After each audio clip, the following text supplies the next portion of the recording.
From NPR News in Washington, I'm Windsor Johnston.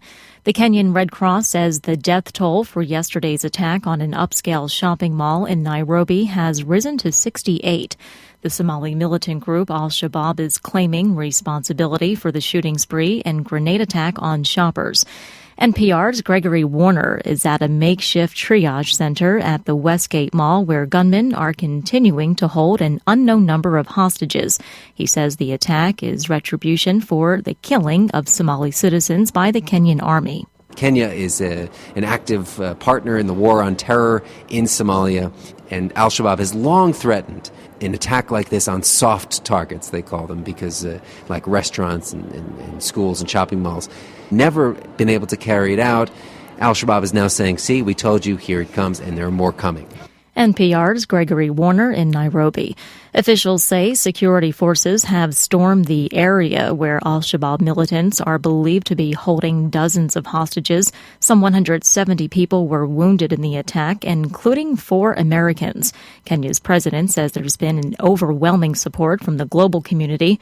UN Secretary General Ban Ki-moon says it's stunned by the incident and is offering Kenya whatever support it needs. This is a time of shock for all Kenyans and all, including the UN family, who are proud to call Nairobi home.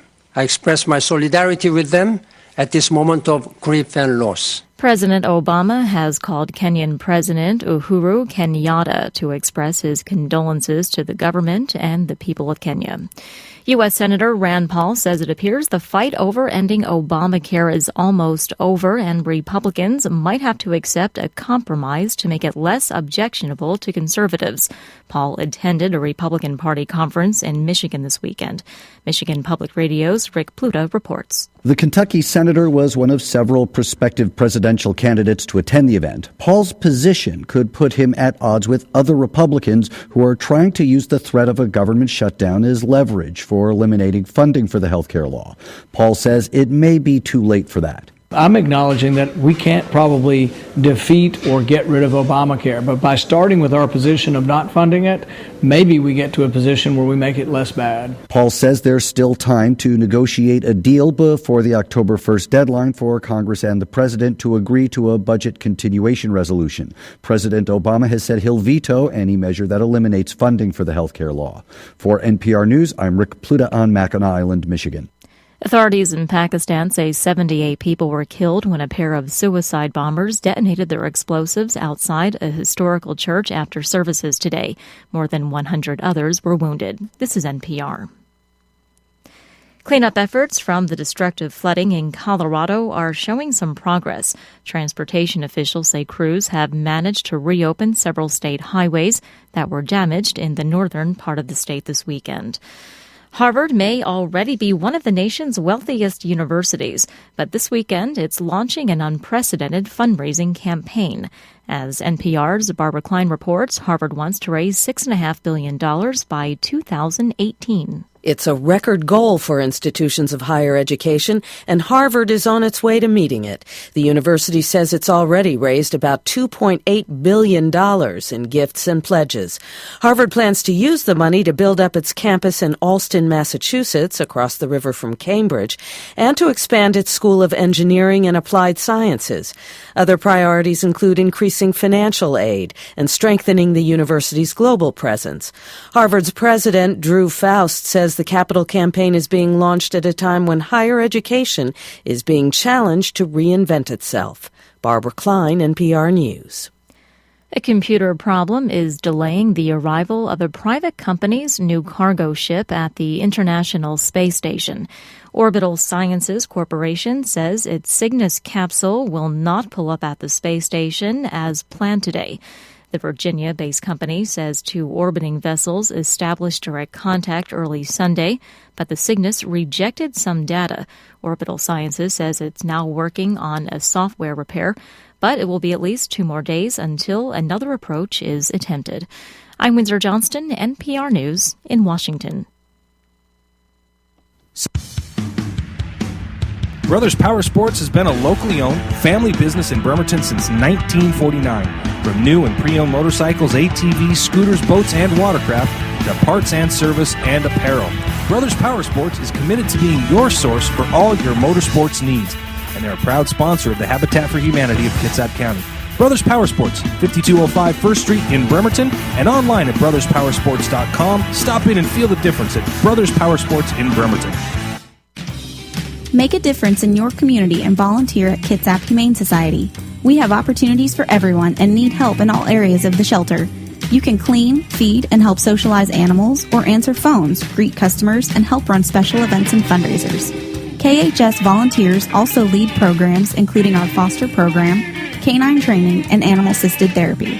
If you are interested in volunteering at Kitsap Humane Society, visit our website at kitsap-humane.org. I'm Elaine Terso with Elaine Terso Photography. I've partnered with Ish Vintage Clothing, the Oxford Suites, and Parties by a Perfect Place to create our unique boudoir, glam, and pinup parties, which is perfect for a girls' night out or bachelorette parties. You choose your theme, get your hair and makeup done, play dress up for the evening, and then receive an accordion booklet of your photos, plus an 8x10 of your favorite photo. For parties or 7 or more, the hostess is free. For more information about our unique parties, visit my website, ElaineTersophotography.com. Bremerton Bar and Grill is your new neighborhood bar and grill. At Bremerton Bar and Grill, they're an American-style, family-friendly restaurant that offers spectacular outdoor dining, happy hours twice a day, 18 draft beers, award-winning menus, and fast, friendly service. Need space for a private party? Reserve the Brad Johnson private dining room and dine in a real bank vault. Bremerton Bar and Grill, 190 Pacific Avenue, right across the street from the ferry terminal in downtown Bremerton. Hey, St. Paul, the voice of reason here. Wanted to send a quick shout out to our friends at Pacific Northwest Artisans. They're a custom concrete and design fabrication company. They can do all of your concrete needs. They can do pathways, walkways, driveways, you name it. You need a new foundation, you're going to do an add-on, give them a call, 731-9812 or 649-0987. Again, that's 731-9812 or 649-0987. Pacific Northwest Artisans, all of your concrete needs. The Home Buyers Association of Kitsap County is an association of professional builders, subcontractors, service providers, and purveyors representing the home building industry. For more than 50 years, the Home Builders Association of Kitsap County has provided information, education, and services that promote the health and welfare of the home building industry. As leaders of the industry, the Home Builders Association of Kitsap County fosters safe, affordable housing and addresses issues affecting our industry. To find out more, visit them online at kitsap.hba.com.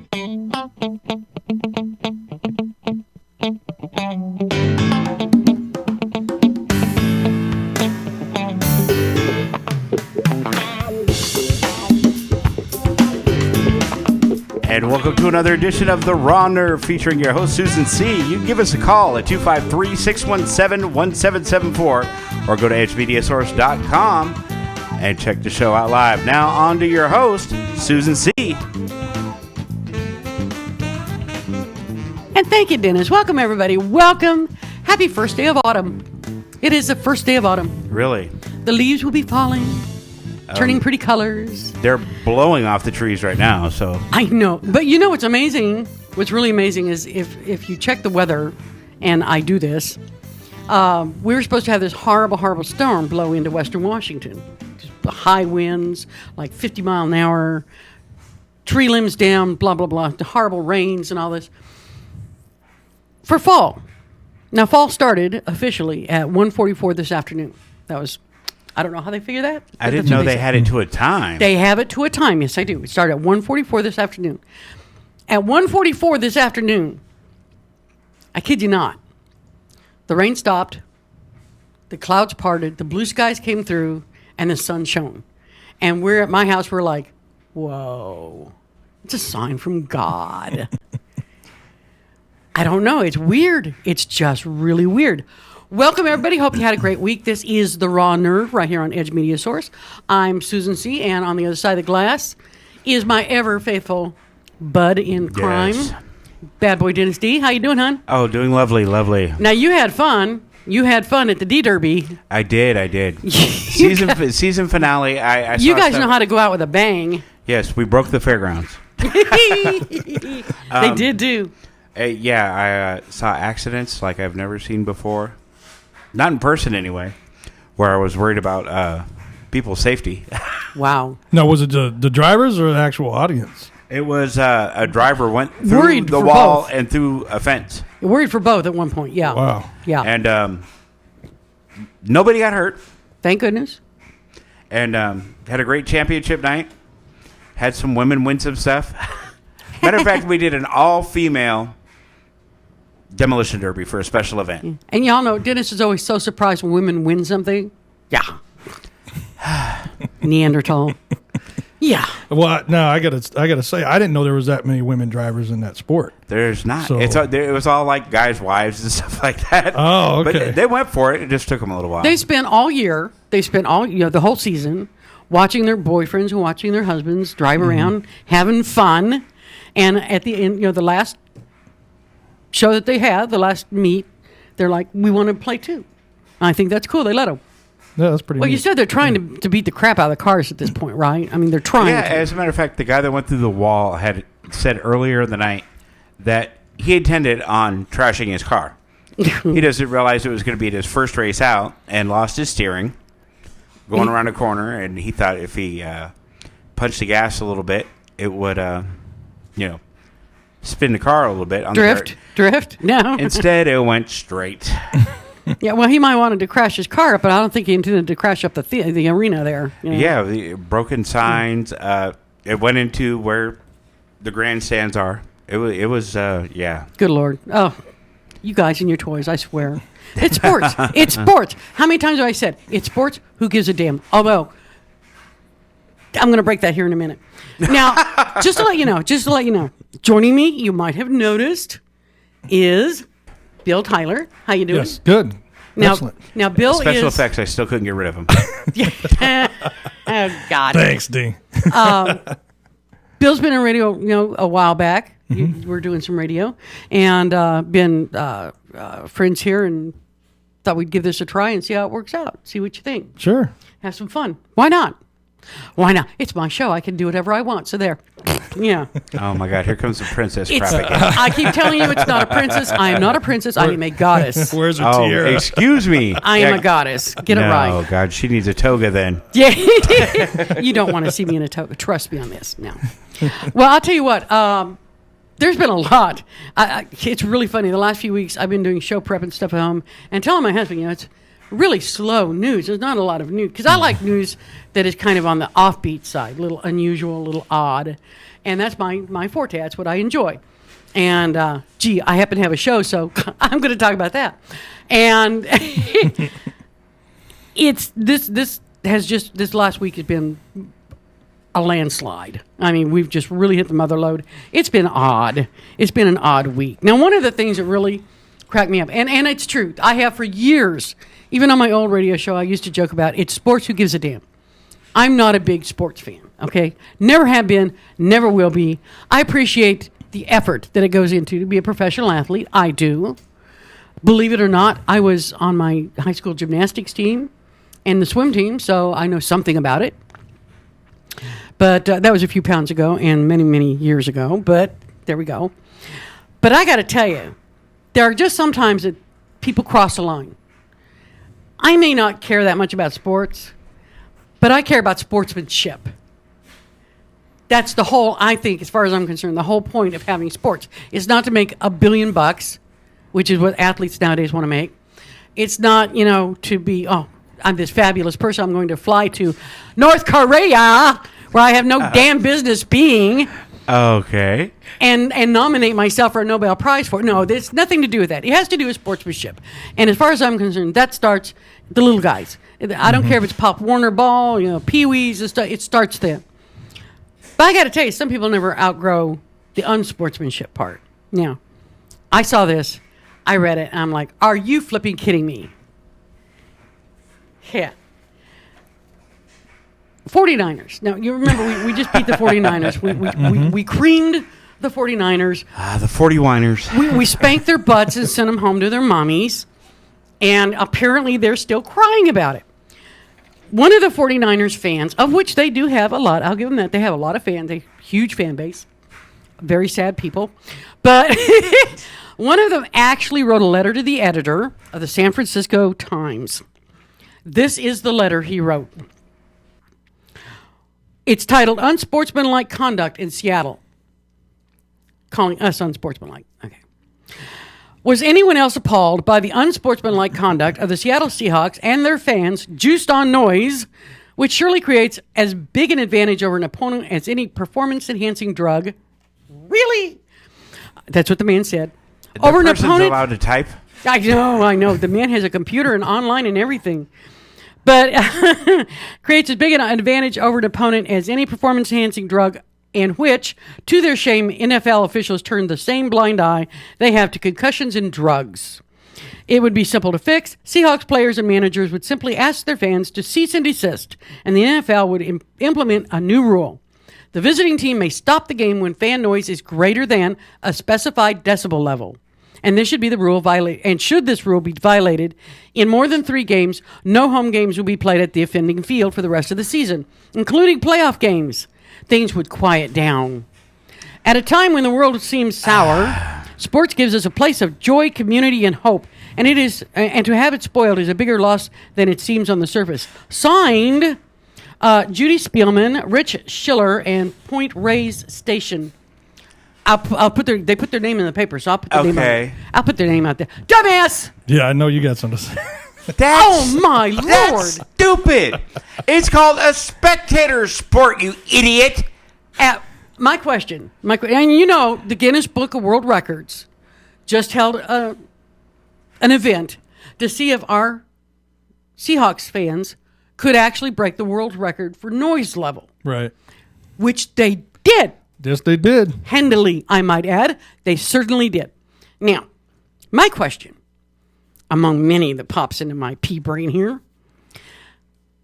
how is any sports franchise, the players, the managers, the owners, the arena owners, whatever, how can you hold them responsible for what the people who are paying this outrageous amount of money, which it is, by the way, to get a seat to watch these contests? How can you blame them for what these people sitting in the seats are doing? Everybody, at the start of the game, before the game starts, everybody files in, everybody sits down. All right, now everybody sit on your hands and sit there. Don't say nothing. And if we get a touchdown, and we will, you're allowed to go. That's it.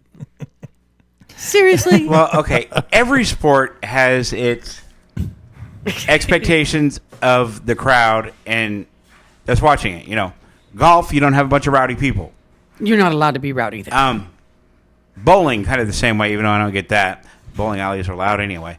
But football, baseball, basketball, all 3 of the professional leagues there are there to thrive off the response from the crowd. Soccer. Right. That's ridiculous. The rowdy. Well, and that's where the former record was soccer. Soccer is crazy. Those people are nuts. They are nuts. Okay. I mean, they don't have cheerleaders. They have a guy on a microphone that's leading them in, whatever drinking songs they're about.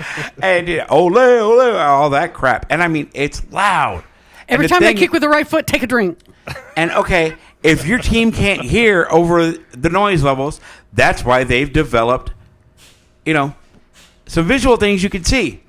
As a matter of fact, I would like to point out that my cousin played on a football team. Oh my God! For the Washington State All-Deaf High School. No one on that team could hear. All-Deaf High School. Yes. And they would play in the playoffs against the regular hearing schools. Did they feel they had an unfair advantage because they couldn't hear? Wow. Maybe they did. Did they win a lot? No. Wow. Now that's right there. And they didn't say, well, we couldn't hear. That is... whiny ass babies. Put some earplugs in and play some damn football. Well, that's my thing is they knew it was coming. They knew it was coming. Way in advance. So yes, prepare Seahawks fans, prepare. Let the world know we're going to try to break the record when San Francisco comes to town. And it might just be, we are a rowdier area because we got microbrews. We got the best microbrews around. So, yeah. But Seattle is known notoriously for our arenas being loud. Mm-hmm. San Francisco really would have hated it. We would have put that crowd in the Kingdom. Oh, well, geez. you know why? You know why we're so loud? It's all that pin-up anger from having to pay that for a hot dog. Oh, or a soda. Oh, really? You know? It's really stupid. I thought it was Starbucks' fault. Everything's Starbucks' fault. Okay, come on. But I read this and I'm like, are you kidding me? This is the biggest pile of BS I've heard in a very, very, very long time. And I'm like, I would not, if I were a 49er, a player, I would be so embarrassed. You know, oh my God, a fan of ours wrote a letter like this. Oh God, no. You know, face slap, palm to face. Yeah, it's really, it just blew me away. I'm like, that's just the dumbest thing I've ever heard in my life. God, go to a ball game, have a damn good time, have some fun. Now, from the sublime to the ridiculous here, this is something that really ticked me off massively. Now, I'm going to read the story to you, and then we'll discuss the finer points here. Imagine this. This is the 21st century, I might add. Yeah. In Hartford, Connecticut, middle school-age students from Connecticut on a field trip last year were forced to reenact slavery by pretending to be sold at auction and pick cotton in fields, according to a student's complaint. They were told they would be whipped or worse if they ran, and some were asked to dance for their masters. We got lots to say. Hang in there. Bear with me. I had to hold my head down and could not make eye contact with the white masters, the 12-year-old student who is black said in a statement read to the Hartford School Board this week by her father, James Baker, of suburban Farmington. I heard the instructor ask kids behind me to open their mouths so their teeth could be checked. Some were asked to jump up and down. Now, the girl who's a 7th grade, at the Hartford Magnet Trinity College Academy, asserts that she and her classmates were traumatized and subjected to racial epithets during the November field trip to the Nature's Classroom, an environmental-based outdoor education program in Charlton, Massachusetts, about 45 miles from Hartford. The family has filed a complaint against the school district. Really? I'm stunned. In addition to pretending to be sold at auction and picking cotton, the students participated as slaves in a reenactment of the Underground Railroad and simulated being on slave ships. Instructors acting as the oppressors told them that while on the ship, they would be forced to go to the bathroom on each other and would be thrown overboard if they got sick, the girl said. I went into a dark room where I had to sit on my bottom with my knees together. My legs fell asleep and were hurting, she said. John Santos, the director of Nature's Classroom, defended the 3-hour simulation Friday as an empathy-building activity that teaches students about slavery. It has also had lessons about modern issues such as bullying. He said the activity, which is not supposed to involve racial epithets, has been part of the program for about 18 years. They've been doing this. This is a reenactment of a historical event that has relevance in their day-to-day interaction with their peers and classroom teacher, he said. How do you feel when this is put upon you? How do you think you feel when it is put upon someone else? The complaint was filed with the state in March and led to a meeting in August between program officials and State Department of Education. Department for the Hartford School District, a spokesman, for the Hartford School District, David Medina, said Friday that he could not permit or comment on a pending case before the commission. What a shock. Glenn Case, the director of the state's African American Affairs Commission, said he notified lawmakers and expects them to open their own inquiry of the program. Kids don't process that in a way where they know this is just a play acting or something like this. It's not a way to teach them about this. Blah, blah, blah, blah. Okay, the whole point of it is school's been doing this for 18 years. 18 years! Somebody is just now complaining. They think it's okay. Now, my point. Was slavery a bad thing? Yes. I think we can all agree to this. Now, I made my grandkids sit on my sofa and watch the movie 42, which is the story of Jackie Robinson being the first amazing movie. But it's a story of being the first African-American player to make it in the big leagues, to be brought up to the major leagues and play with the white boys. Okay. And it had things in this movie about such as them being penalized because his wife, who was African-American, of course, back then, went into a bathroom that was marked for whites only. And she was from a more northern part of the country where that was not as common. And she just kind of looked at the sign and like, are you kidding me? And went in.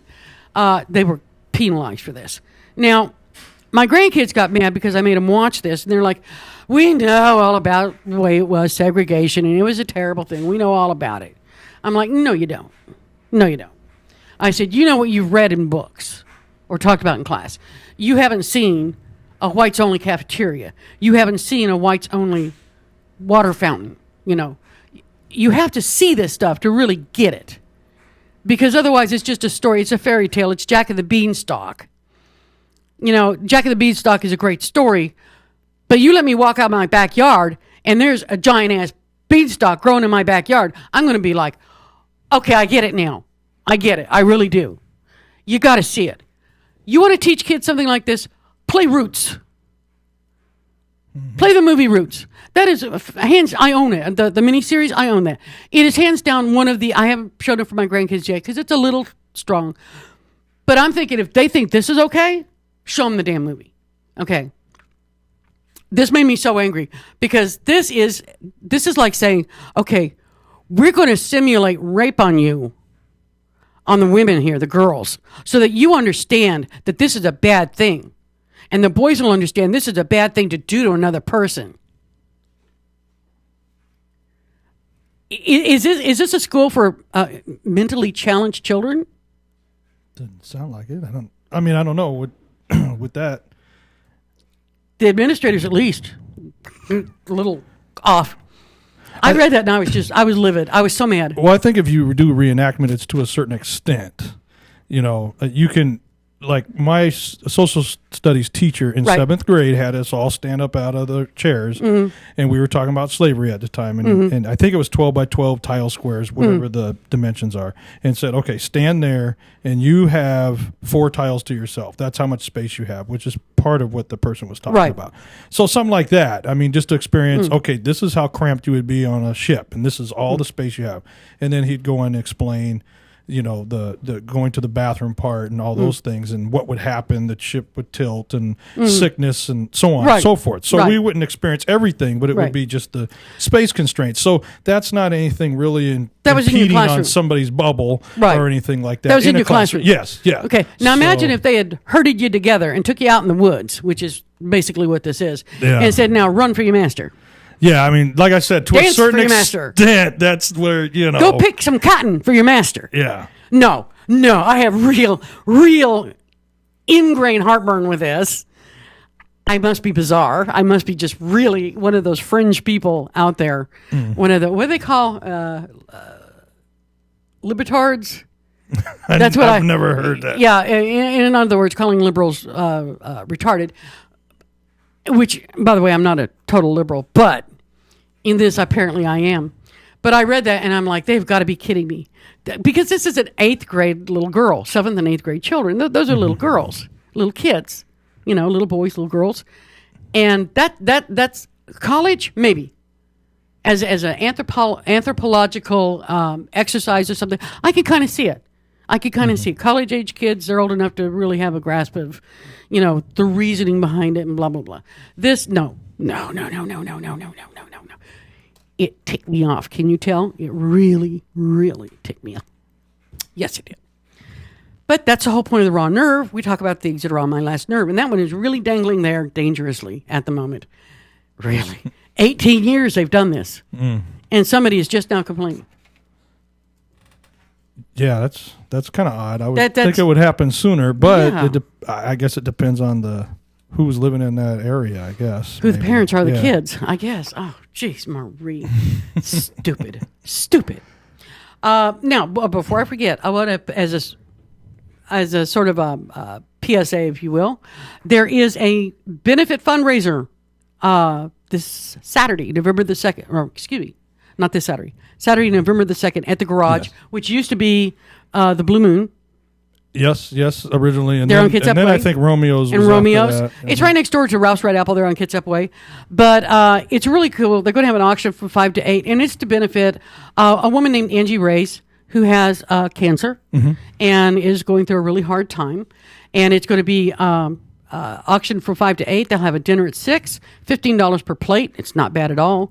But you can get tickets and pre-purchase them by emailing Angie Ray, ANGERAY, FEERAYE fundraiser at gmail.com.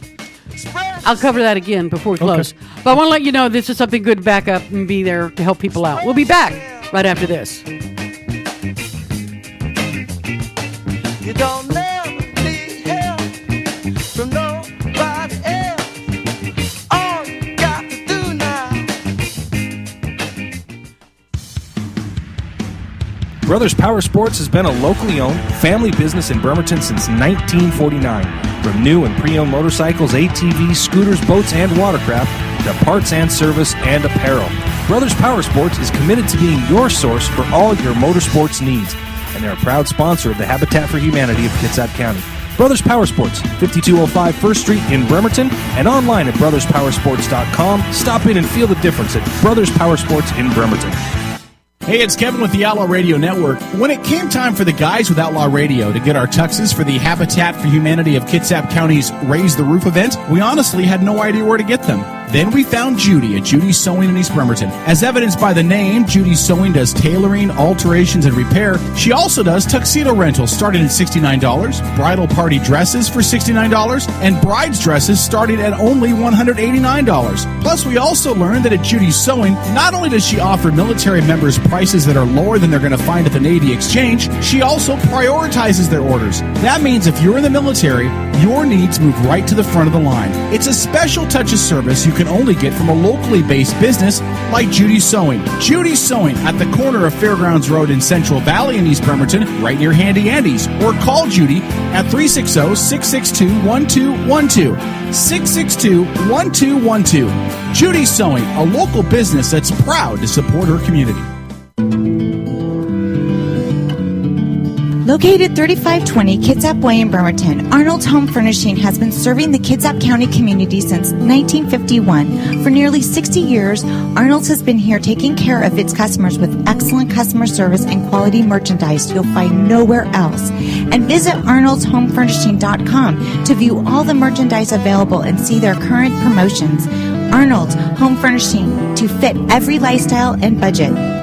Hey, St. Paul, the voice of reason here. Wanted to send a quick shout out to our friends at Pacific Northwest Artisans. They're a custom concrete and design fabrication company. They can do all of your concrete needs. They can do pathways, walkways, driveways, you name it. You need a new foundation, you're going to do an add-on, give them a call, 731-9812 or 649-0987. Again, that's 731-9812 or 649-0987. Pacific Northwest Artisans, all of your concrete needs. Bremerton Bar and Grill is your new neighborhood bar and grill. At Bremerton Bar and Grill, they're an American-style, family-friendly restaurant that offers spectacular outdoor dining, happy hours twice a day, 18 draft beers, award-winning menus, and fast, friendly service. Need space for a private party? Reserve the Brad Johnson private dining room and dine in a real bank vault. Bremerton Bar and Grill, 190 Pacific Avenue, right across the street from the ferry terminal in downtown Bremerton.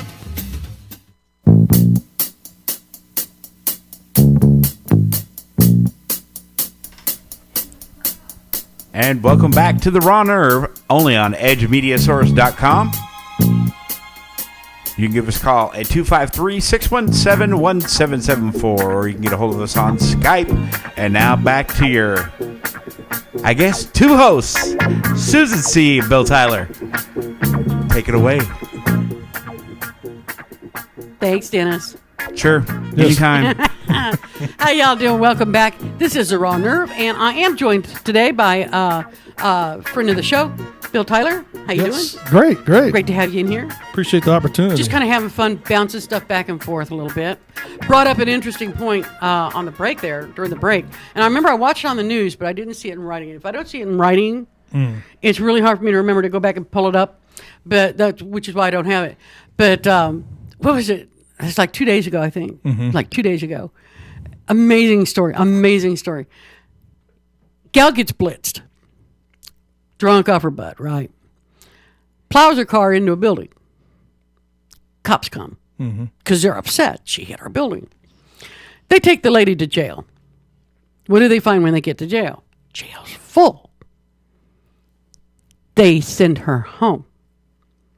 What does she do? She gets in her husband's car and gets another DUI, gets pulled over for DUI again. I'm like, really? Going to the same place, to the same liquor store. To the liquor store. All this trying to get to the liquor store, which is kind of frightening when you think about it. I'm like, do liquor store, I wonder, if you come in reeling drunk, do they still serve you? I mean, bars can't do that. I think if they notice that you are, but some people hide it pretty well. So yeah, but she had to be, she had to be like out there, please. But I mean, we're laughing because on one hand it's kind of funny, but on the other hand it's frightening. Yeah, it's just hands down frightening that you can go out and get drunk, and they have this whole push. This, we're talking hundreds of thousands of dollars statewide have been invested with individual law enforcement agencies and whatnot, and statewide agencies to promote stopping drunk driving. Is the point? People don't drive drunk, and this is all it takes to get out of it. Is, well, they take you to jail, but they're full of what?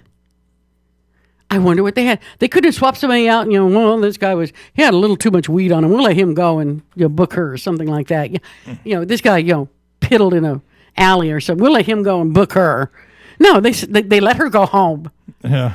So she could get in her husband's car and still try to go to the liquor store. And at least let them get detoxified. I mean, that's what I thought they were supposed to do. That's what they used to do. That's what they used to do back before, back before MAD and the whole push about drunk driving, which has never been a good thing. Understand, it's never been a good thing.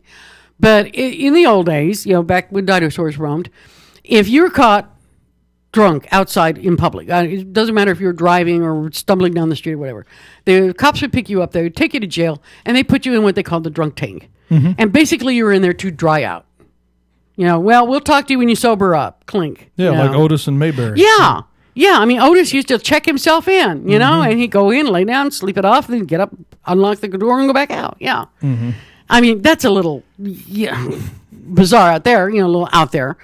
But whatever happened to the days where they would lock you up to at least dry out? At least when you leave here, you leave here sober.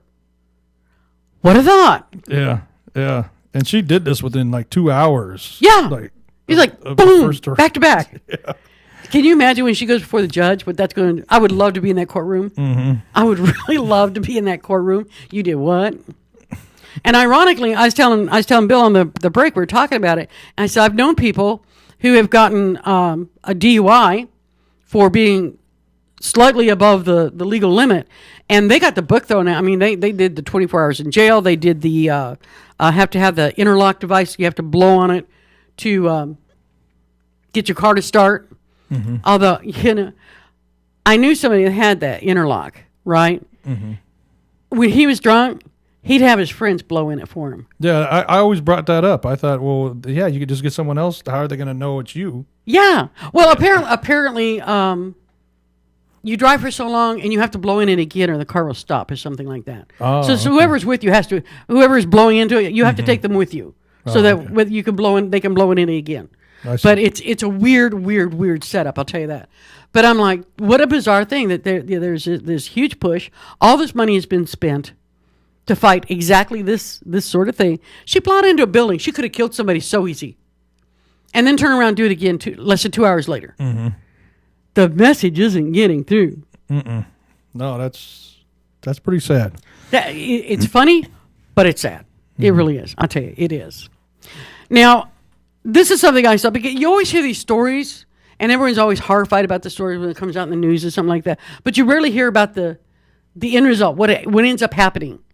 And this was one that offended me so bad, pissed me off so bad when it first happened. I got to let you know what happened. According to NBC News, an 18-year-old Georgia man, 18-year-old kid, will spend the rest of his life behind bars for fatally shooting a baby riding in a stroller during a robbery attempt at a seaside town, according to a judge last Thursday. I'm sure you remember this story. DeMarcus Elkins, 18 years old, was sentenced to life in prison without the possibility of parole. The Associated Press reported that Elkins was 17 at the time of the killing and thus too young to face the death penalty under Georgia law. Now, a jury last month found Elkins guilty of 2 counts of felony murder and a count of murder in the March 21st shooting of 13-month-old Antonio Santiago in Brunswick, Georgia. Santiago's mother, Sherry West, said she was walking home from the post office with her son in the stroller on the morning of the killing.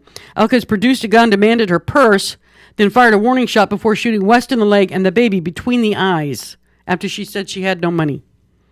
West testified at the trial.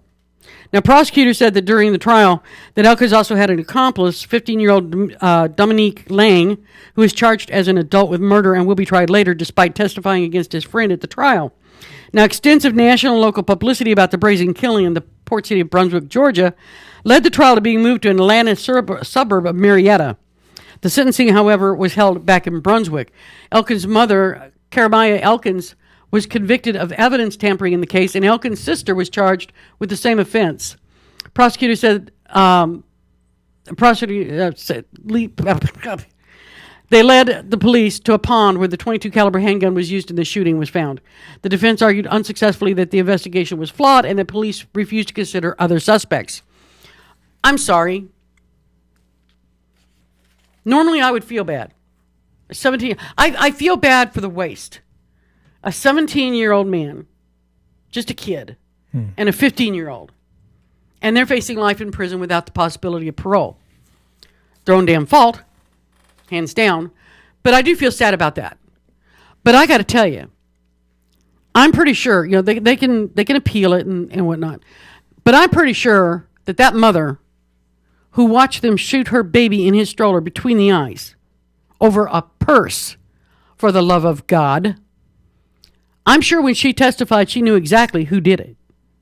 I'm sure she recognized him down to the last pockmark on his face.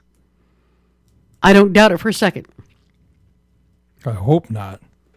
No, I'm saying I think his face would be burned in her memory. Oh, yeah. I see what you're saying. Yeah. Yes, when it comes down to trial and testifying, I'm pretty sure she could pick him out in a lineup, no problem whatsoever. And I got to tell you, I don't get it. It seems like anymore we have so many cases of young people. We're talking young people, 15, 16, 17-year-old kids. Ought to be home playing, Grand Theft Auto. Okay, there is a winning combination. Ought to be home playing games. And they're out shooting babies, and they're out shooting each other. And at some point, society's got to stand up and say, this is just too big of a waste. We are losing our children either to death, to drugs, or to prison. It's a horrendous waste that has got to stop. And I'm kind of hard pressed, and I've thought about it. I've given it a lot of thought, trying to figure out what we're doing as a society that's producing kids that could do such a thing. You never used to hear about such things. We had bad kids, sure. When I was a kid growing up, that's why we had reform schools, You'd end up in the reformatory as an incorrigible kid, whatever. But it was rare to this level. It was rare. But now you've got kids that are shooting up their schools. You've got kids that are shooting people at random. I've got a story here of a teenage kid that beat a 62-year-old man to death and videotaped it and downloaded it to Facebook. There's a profile pic for you. I mean, what the hell? Well, if I had all the answers, I guess I would, I'd be somewhere else. Now you're on the spot. Give me the answer. Give me the answer. Well, one thing that I noticed, and this is just the people that I've worked with, right? The boasting of guns. It's like, I have a gun. I got this many guns at my house, and this and that, and what I would do, and I think people just need to stop boasting about it. You can have guns. You have the right to have guns, and whatever laws are applicable in your state, but don't brag about it. You don't have to make it cool. Where these people are getting these guns, even locally, this is some people I talk to locally, they're actually listening to their friends at school, and then they go to that house and they steal the guns that are there, and then they go do whatever. And I wouldn't be surprised if some of the people that did some local stealing here weren't a couple of the teenagers that were picked up for robbing banks, or I think they were robbing 7-Elevens or something. Right. Somewhere in Washington. I don't remember the city exactly. So it's like they don't find out about the stuff if they don't brag about it. Right. So it's almost like you got to make more of a fear of guns and more of a respect of guns instead of, look at what I have. Right. Come and get it. Well, it's like I grew up in Kansas. I grew up in Kansas in the late 60s, early 70s. And Kansas, for God's sakes, we had guns. Okay. People in Kansas have guns. No problem with the NRA in Kansas. And because there's a lot of hunting and there's a lot of sports that are, gun sports that are done in Kansas and stuff like that. But there's a lot of hunting and whatnot. Mm-hmm. And people believe in home protection. Growing up as a kid, I knew people had guns. I mean, it's just something everybody knew. But I never saw them. My friends never talked about them. I didn't talk about the guns my folks had. Mm-hmm. It's just, why would I? That's not my business. Yeah, and that's my I'm not allowed to play with them. It's not my business. Yeah. But I think you got a point when you go to school and you're bragging about it and making it sound so cool.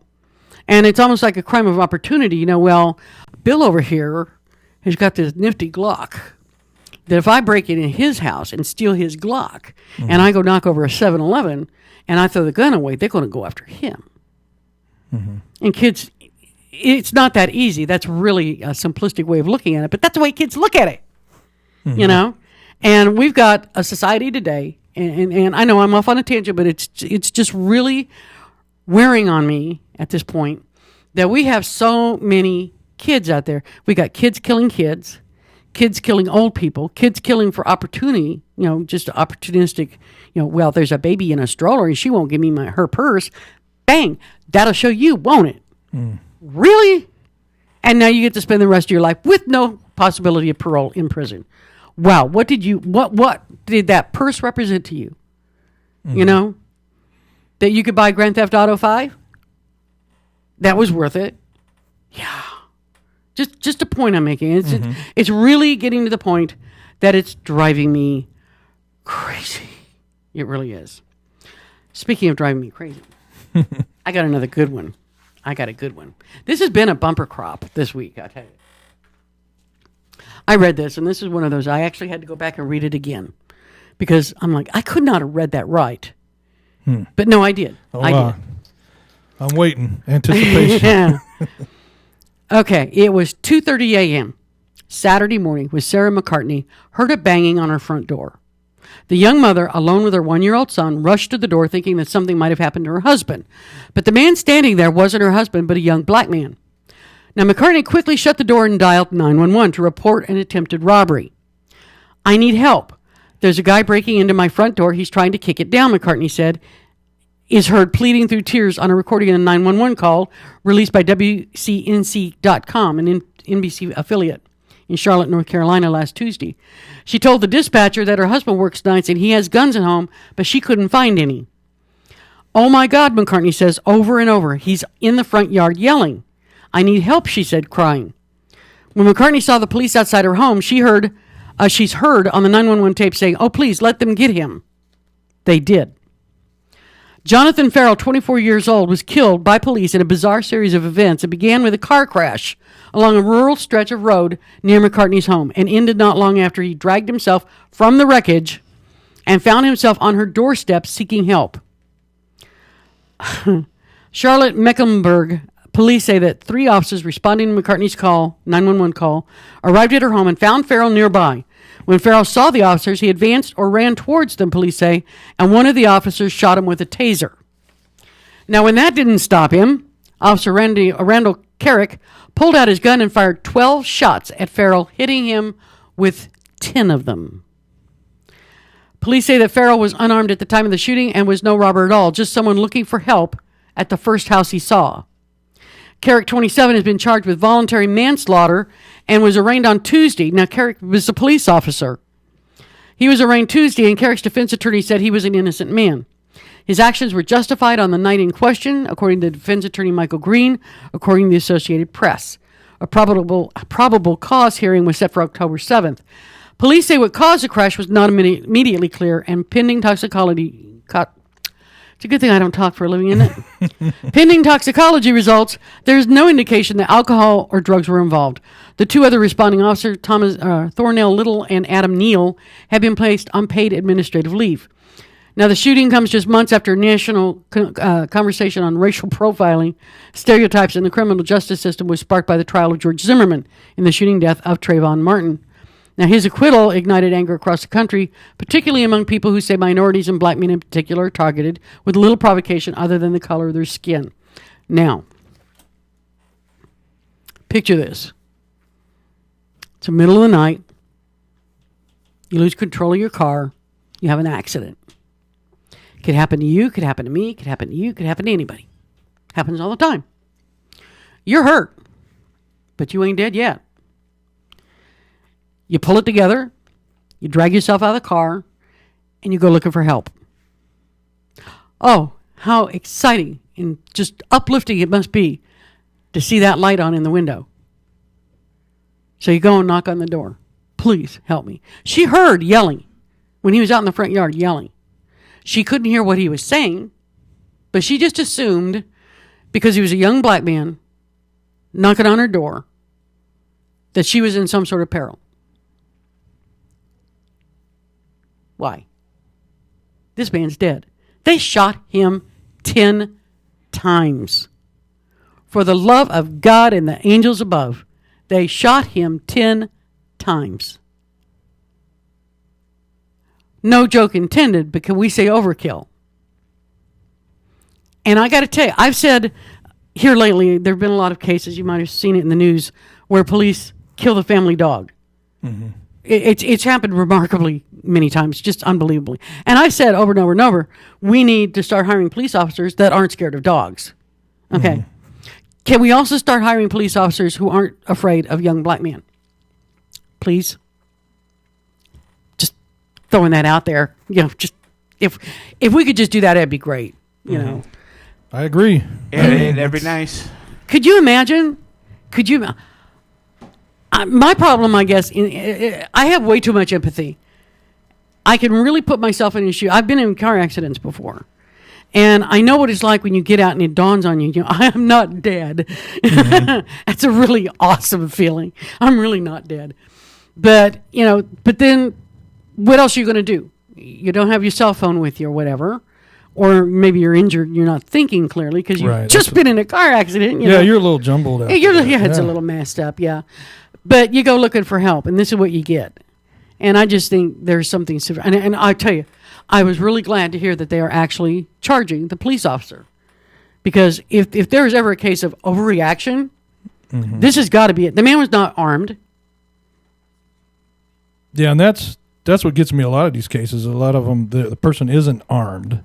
Mm-hmm. So they go, well, they found him unarmed and we shot him 20 times. It's like, could you just maybe shot him in the foot until you found out, or a warning shot or something? Evidently they did the taser. Yeah. But I mean, how many policemen were there? I mean, he was probably so hopped up on adrenaline from the accident that the taser didn't bother. So my point is, if two cops can't take somebody down, it's or hold them at bay, maybe they need to be trained a little bit. Especially somebody who's just been in a car accident. Yeah, and find out, what's going on. What are you doing? Yeah. I'm kind of hard pressed to imagine how bad a threat he could have presented it to the police officer. And I tell you, if you're shooting somebody just because they're walking towards you, please, no. But I read that and I was just like, I don't believe it. I don't believe it. Well, along those same lines, I don't know if you watched this. This was probably 3 weeks ago. Brian Williams, I think, with ABC News. He's with ABC. Mm-hmm. Yeah, I think so. He did a whole thing, and I watched it on YouTube because I saw the blurb, and then I wanted to watch the whole thing. And he did a little experiment where they had 3 young white teenagers vandalize a car in this park. And the people shooting, they own the car. They did this. They staged the whole thing. Right. But the people in the park that were jogging or walking their dogs, they didn't know. Yeah. So the white teenagers were left alone for the most part, other than maybe this one married couple. I think they called 911 or they confronted. The man confronted. The lady waited for him to show up, and because she didn't want to confront them by herself. Right. So he confronted them, but still said what he said and then walked away. Mm. And I think they might have got one call to 911, and then everybody else just let it go. And then they switched it with 3 young black teenagers. I mean, within minutes there was calls. In fact, when the young white vandals were vandalizing the car, someone else in another part of the park called 911 because 3 black teenagers were sleeping in a car. But he interpreted it like, oh, they're going to do something wrong because there's 3 black teenagers in a car. But they were sleeping. Well, it worked for George. That thinking worked for George. Yeah, you know? so this is where this comes from. It's either, I don't know if it's, movies that people are watching, too much TV, or I don't know. But there's something in people's minds where they automatically see danger if they see someone of color, in and around them. So we got to get this type of thinking. Now, for those of you who don't have, colored computers, Bill here is a person of color, just to let you know. He's a person of color. He doesn't have just a really fine tan here, which you do, by the way. Oh, thank but there's a little more to it than that. I myself am a pasty little white girl, but what are you going to do? You can't get a tan; it'll kill you. Times have changed. But no, you're absolutely right that I don't understand the knee-jerk reaction. I'm not saying it was right, but I kind of understand it back in the old days, because the entire societal thinking process was different then, supposedly, than it is now. But nowadays, no, I don't cross the street because there's a black guy walking down the street, and I clutch my purse and no, you want to get on the elevator with me? Push the button, would you? Thanks, I appreciate it. It's just a matter of at some point, we've got to recognize the fact that we're all a whole bunch of different kinds of people. Mm-hmm. There are white people. There are people of color. There are yellow people. There are red people. There are probably plaid people somewhere hiding, and I don't blame them because I'd lay low too. But I got to tell you, at some point, we as a people have to stand up and say, that's okay. Mm-hmm. It really is okay.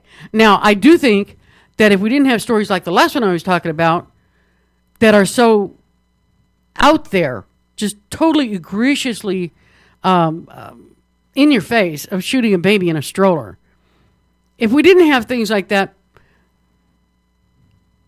their lives, as far as like the three young guys in the vandalizing, that would have been a different story, I think. It would have been a different story.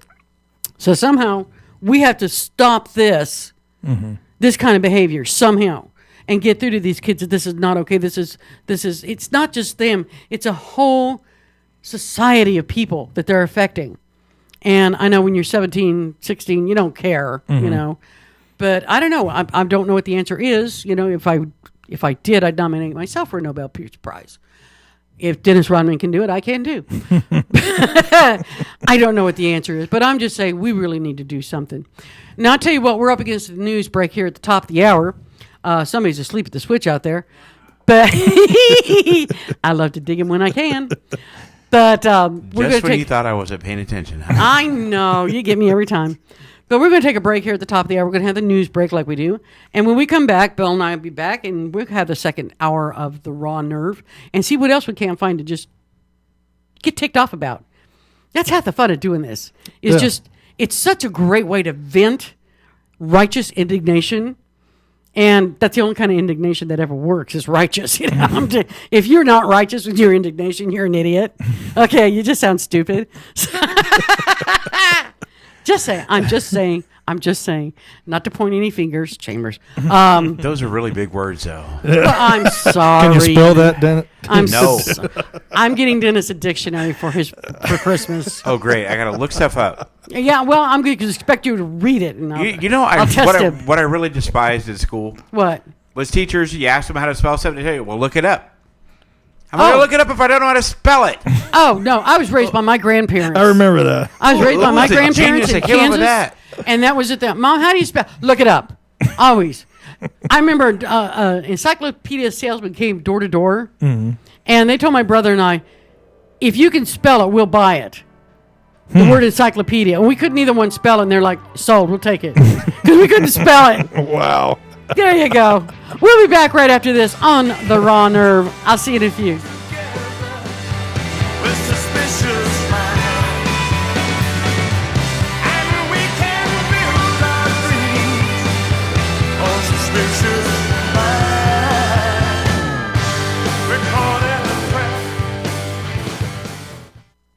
From NPR News in Washington, I'm Windsor Johnston. The Kenyan Red Cross says the death toll for yesterday's attack on an upscale shopping mall in Nairobi has risen to 68. The Somali militant group Al-Shabaab is claiming responsibility for the shooting spree and grenade attack on shoppers.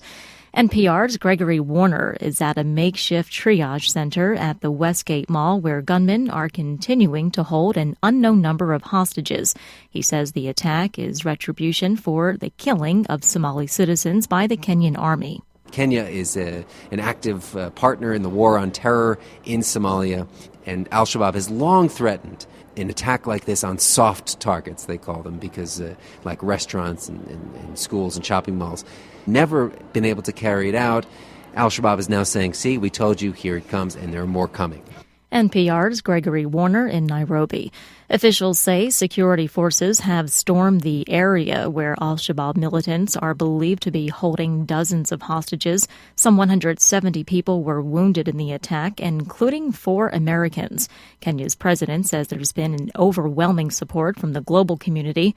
UN Secretary General Ban Ki-moon says it's stunned by the incident and is offering Kenya whatever support it needs. This is a time of shock for all Kenyans and all, including the UN family, who are proud to call Nairobi home.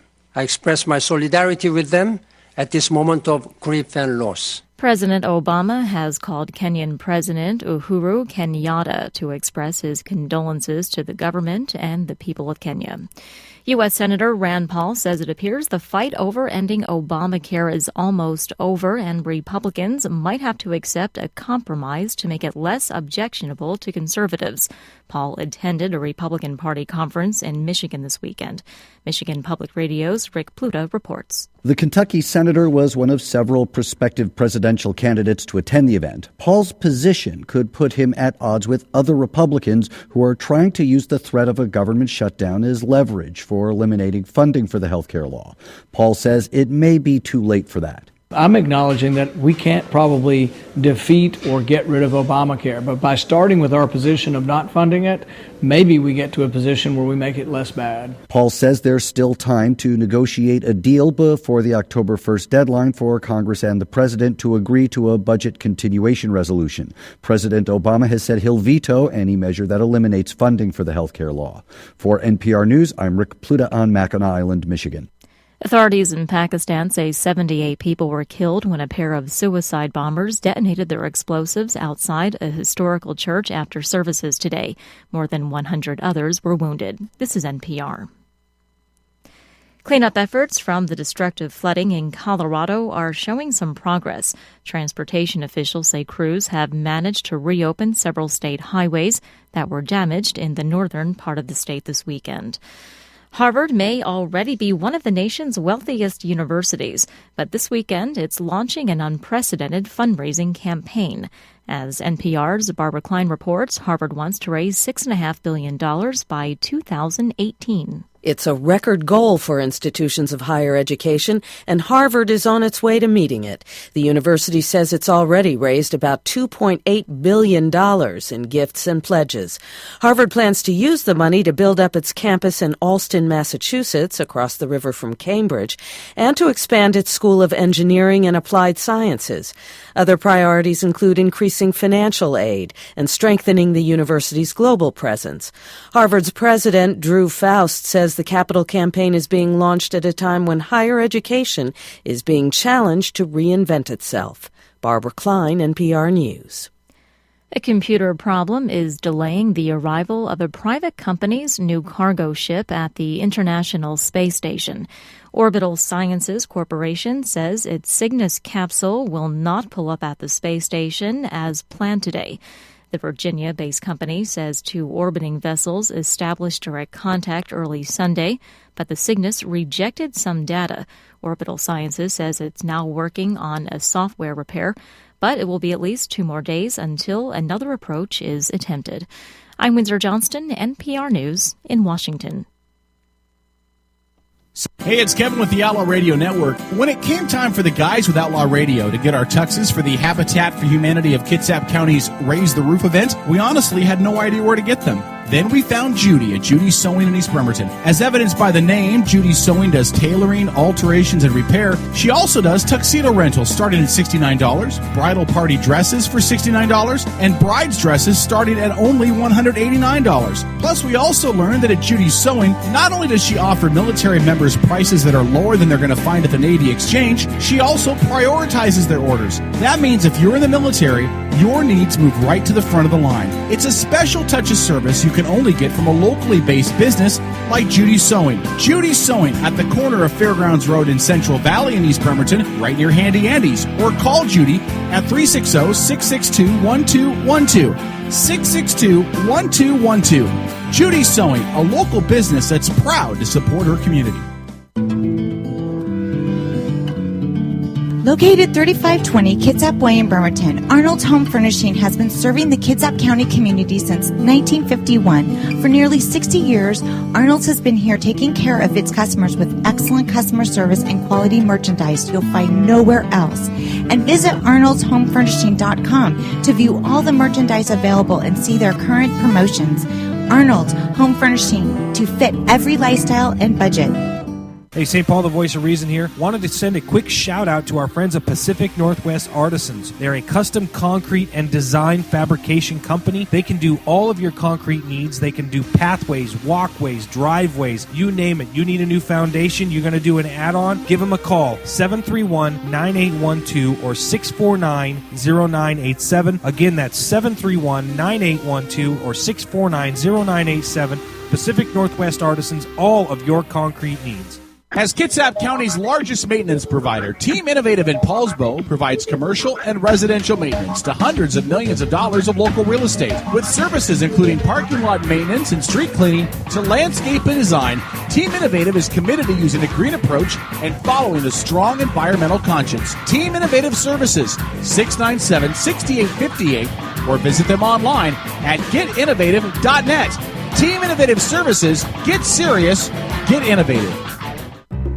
Did you know volunteering with the Bremerton Central Lions Club can be fun? Community services for everyone. Young people, families, men, women. As a volunteer, you'll help your community and gain valuable skills. Network with others, energize your life, make an impact, and have fun. Get in step with your community and volunteer. Visit us at bremertoncentralwa.lionwap.org.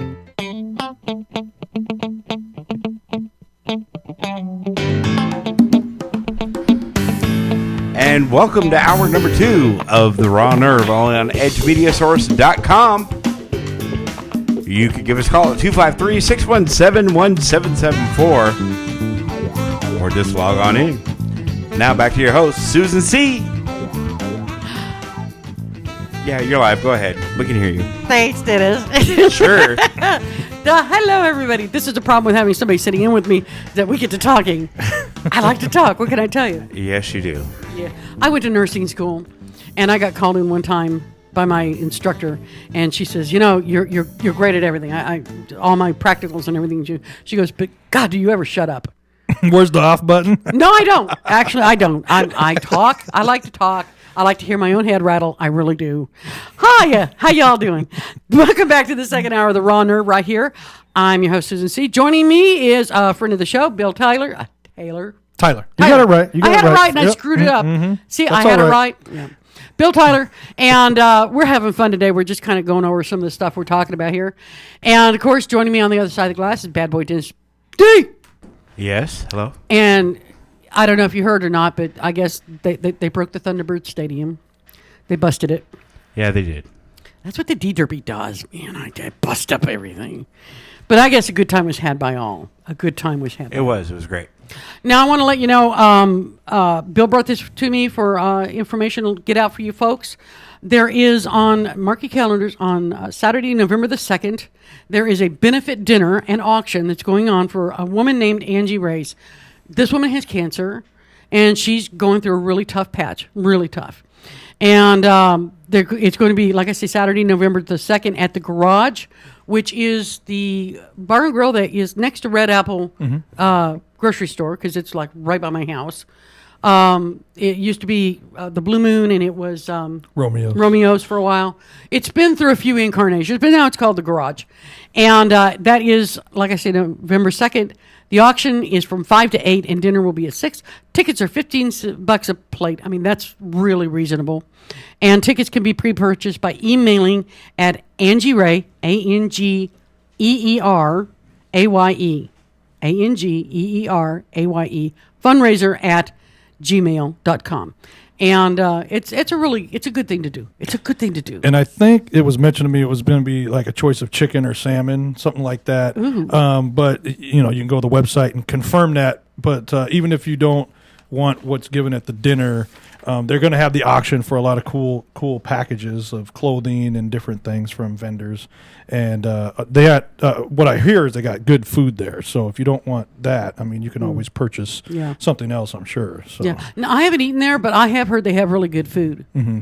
So that'd be worth checking out. But it's for a good cause. It's for a good cause. Let's get together here.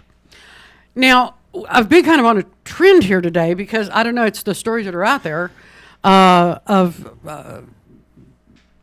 African Americans basically being put in a bad position.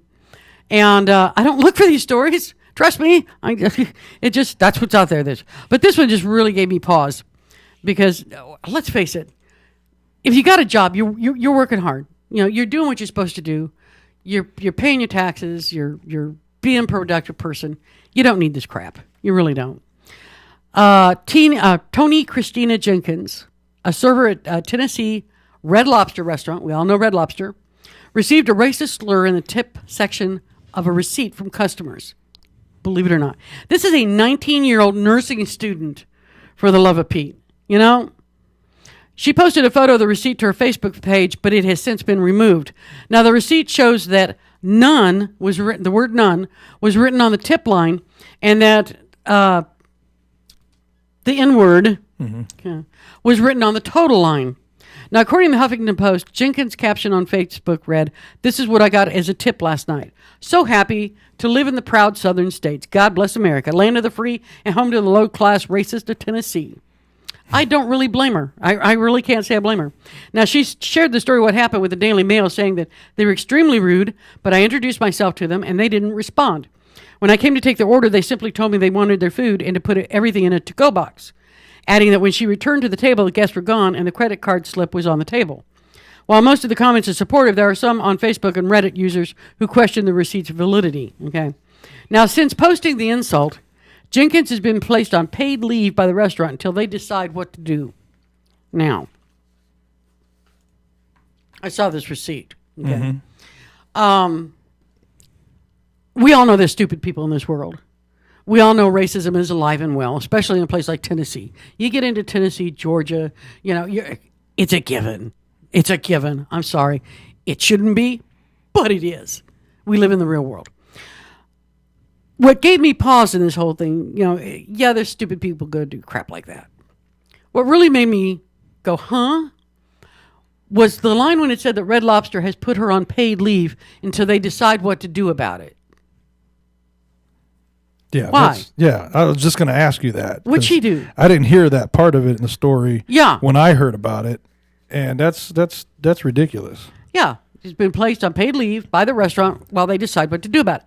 Now, you got to understand, this is a real awful thing to do because, as we know, because this whole thing about minimum wage has been in the news, if you are a service person, like in a restaurant where you get tips, they can pay you legally a minimum wage of $2.13 an hour.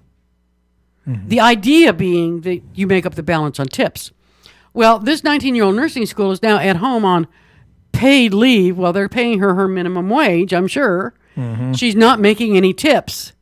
So she's sitting at home basically being financially penalized majorly for something that was not her fault. Why? I got to ask, why? Why would they do that?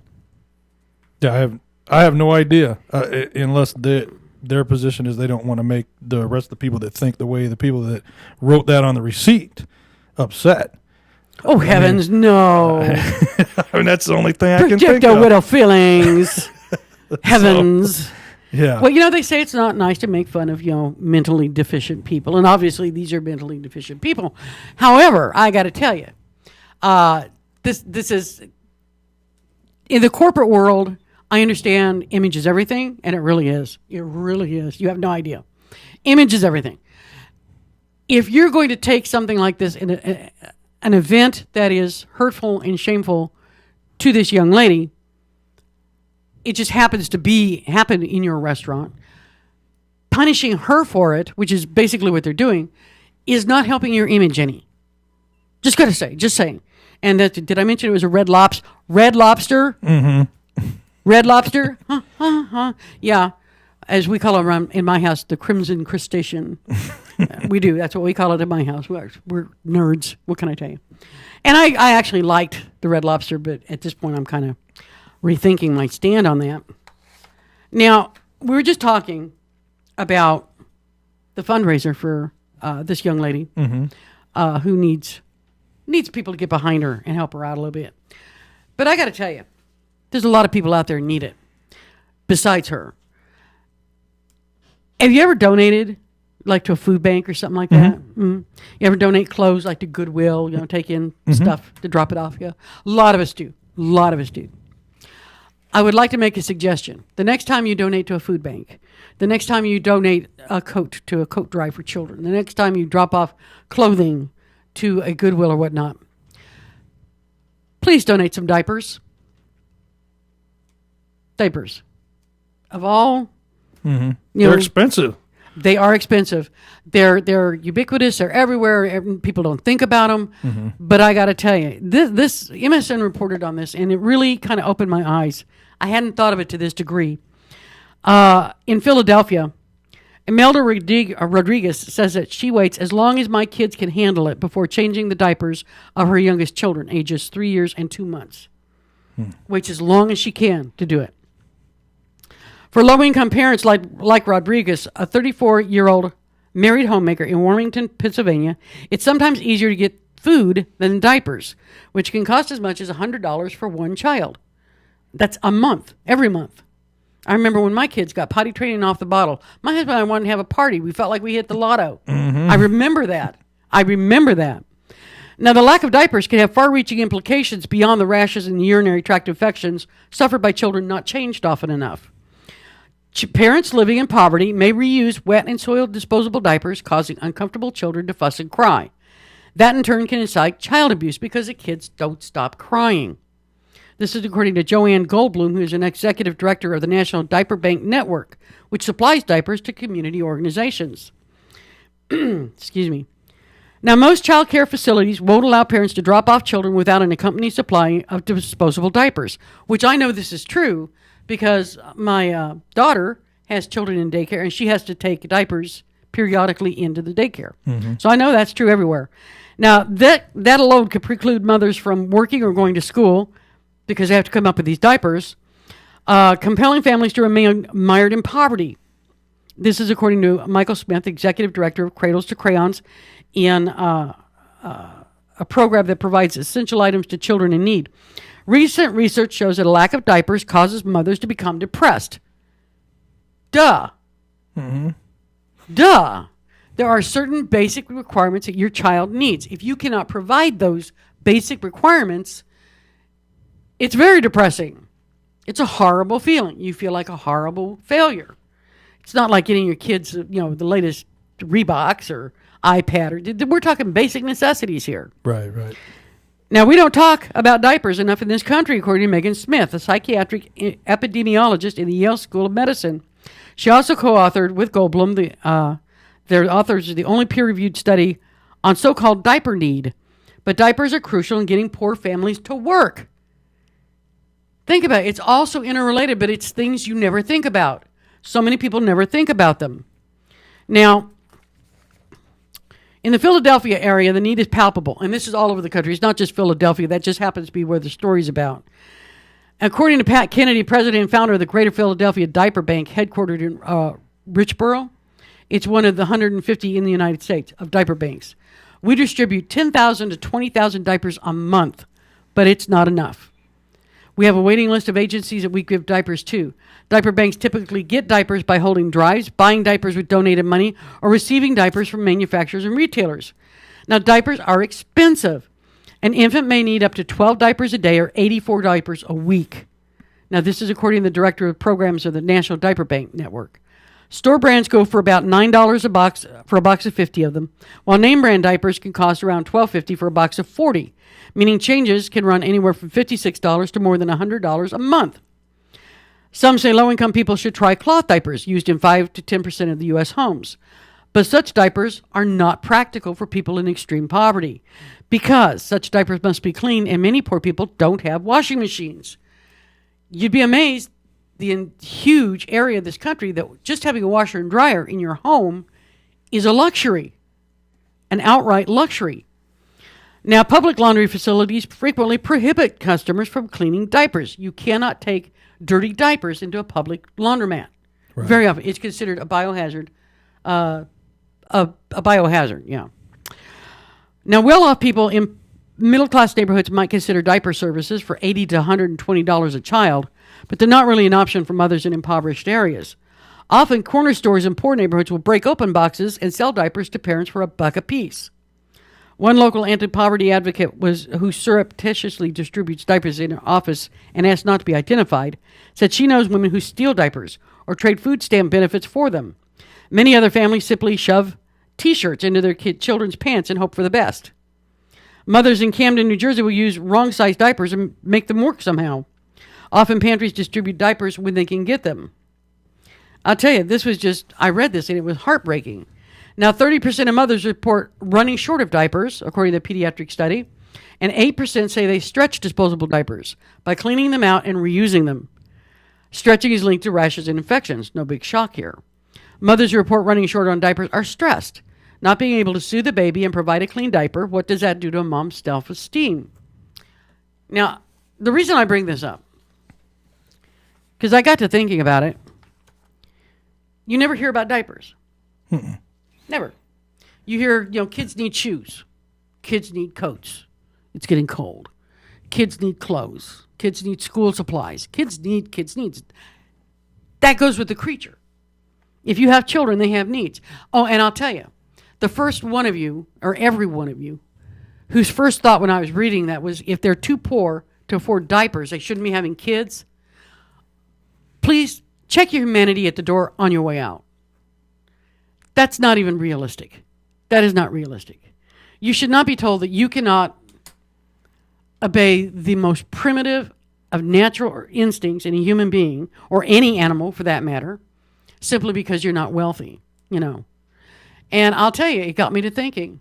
And I donate to food banks and do things like that. And I think from now on, when I can, I'm going to pick up an extra bag of diapers or two. Mm-hmm. Even if it's the cheap ones, in the Winco diapers.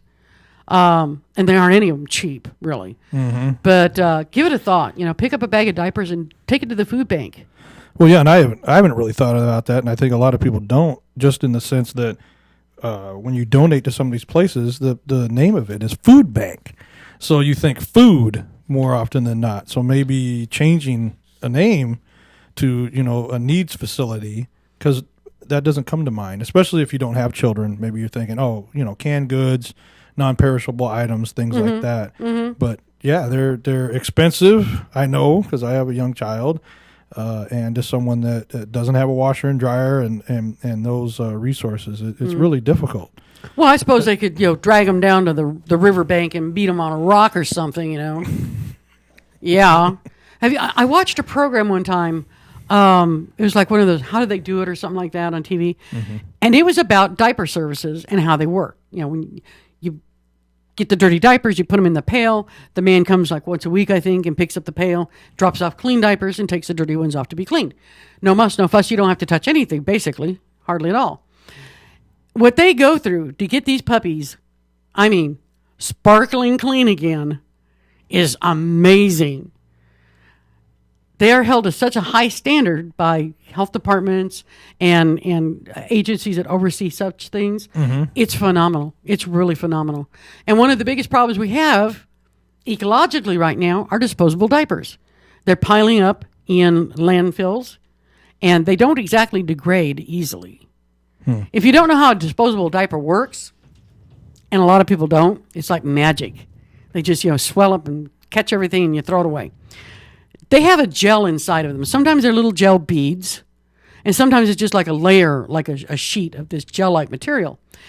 And it's one of those, that at Christmas time you get that fake snow. You add a little bit of water, and all of a sudden you have all this snow. It's like magic. Same kind of principle.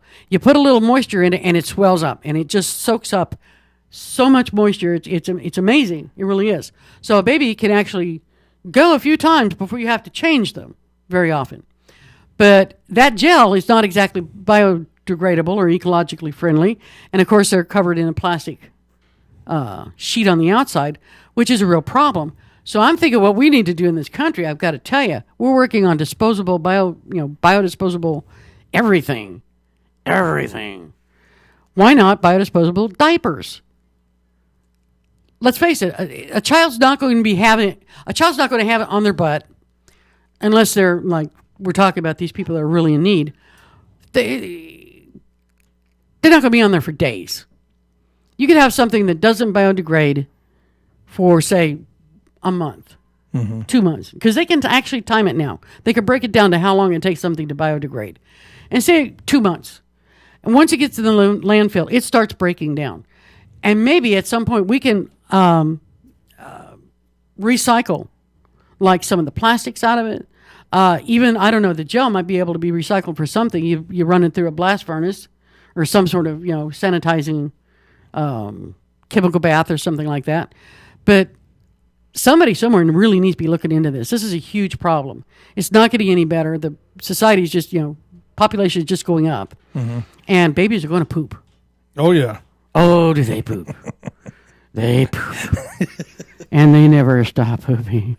Yeah, it feels like it. I'm telling you.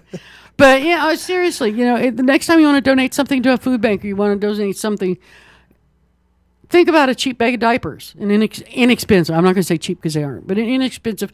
And butt wipes. That's another thing. The boxes of butt wipes. My kids think it's amazing that when I had my oldest daughter, disposable diapers were kind of a new thing.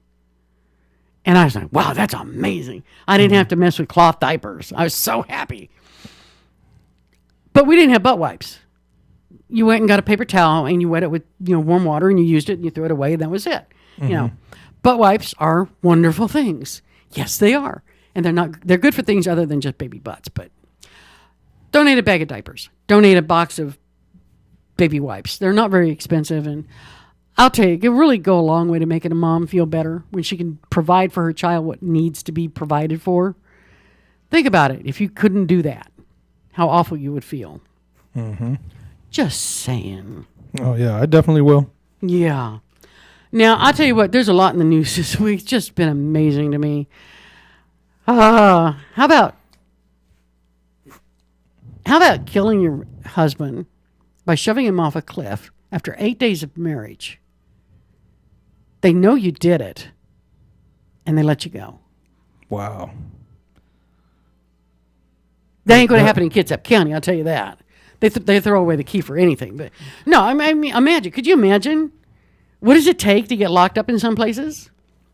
You got to wonder. That's amazing. I didn't hear that. Well, according to Reuters, a U.S. judge on Thursday ordered a Montana woman who admitted killing her new husband by pushing him off a cliff to be released from jail and placed in her parents' custody pending trial. Now, most people can't even get bail. If you admit you killed somebody, I shoved him off that cliff and I watched him take a swan dive and splat and he died. Yeah, you don't get bail. No, normally they hold you. Yeah, because you're a threat to society. Yeah. You're a threat to yourself or others. Yes. Wink, wink, wink. That's what they call it. But this judge in Montana actually let her go to mommy and daddy's house while she's waiting. That's crazy. That is insane. Jordan Graham, 22 years old, was arrested on Monday on a federal charge of second-degree murder stemming from the July 7th death of her husband of 8 days. Poor guy. And she admitted it. God, whatever happened to just having a fight, break, going home to mommy. We'll be back right after this. It's the Raw Nerve.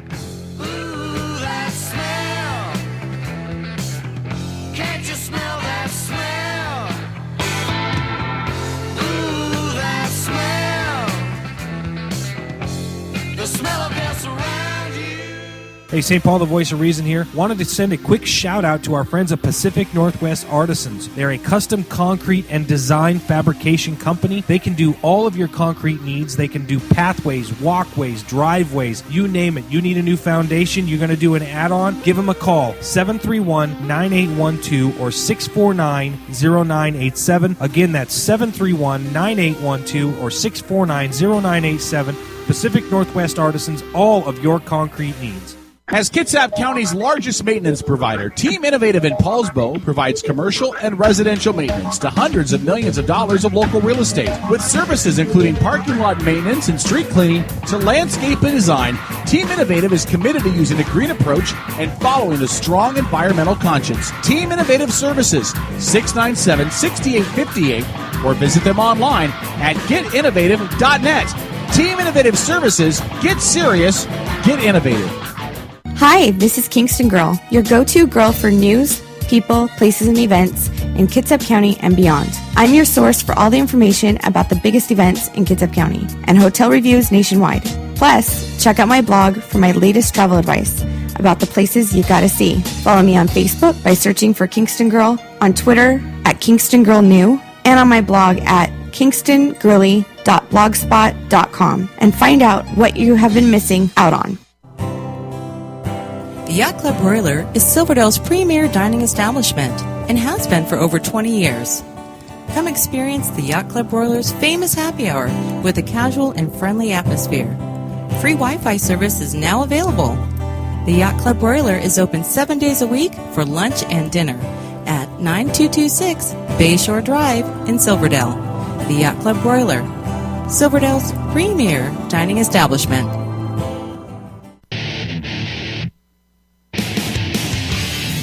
Hey sports fans, have you ever wished there was a live and local all-sports broadcasting network, but wish no more? It's ISPNSports.com, Kitsap's only live and local all-sports 24-hour broadcasting network, featuring the Kitsap Blue Jackets, Olympic College Rangers, high school athletics, and the ISPN Sports Show every Saturday morning from 10 to noon with interviews from exclusive guests from around the Sound. So, you want sports? Go to ISPNSports.com.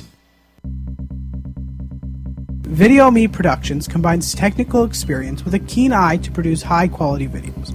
Video Me Productions is experienced, passionate, and creative. Video Me puts out high-quality videos from commercials to weddings and family gatherings to concerts and live events. Call Video Me today and find out how their video services can help you. 360-620-4888. Or visit their website to see video demos of their work at videomeproductions.com.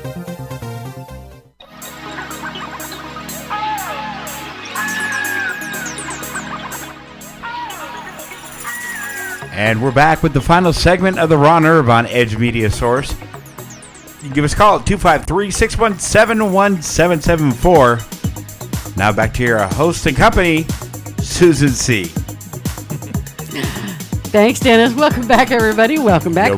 You're welcome. Hope y'all having a wonderful day. It's a rainy day. It's a blustery day in the neighborhood. It's confused. It is confused. Yes. It's very schizoid. It was very ugly this morning. Then it turned pretty. Now it's clouding up again. It's almost like spring starting, where the you get the 3 seasons in one day kind of thing. You know, they say one of the most difficult jobs emotionally to have is, like a dentist or a policeman. I think the weatherman has it worse. Because, you're always wrong. He's always wrong. Well, now that depends on what state you're in. There's a science to predicting this stuff, but it's just, it doesn't cooperate. Because when I went and lived in St. Louis, I told people, in my neighborhood, it could be raining on one side of the city, and then across the bridge it'd be sunny, and they didn't believe me.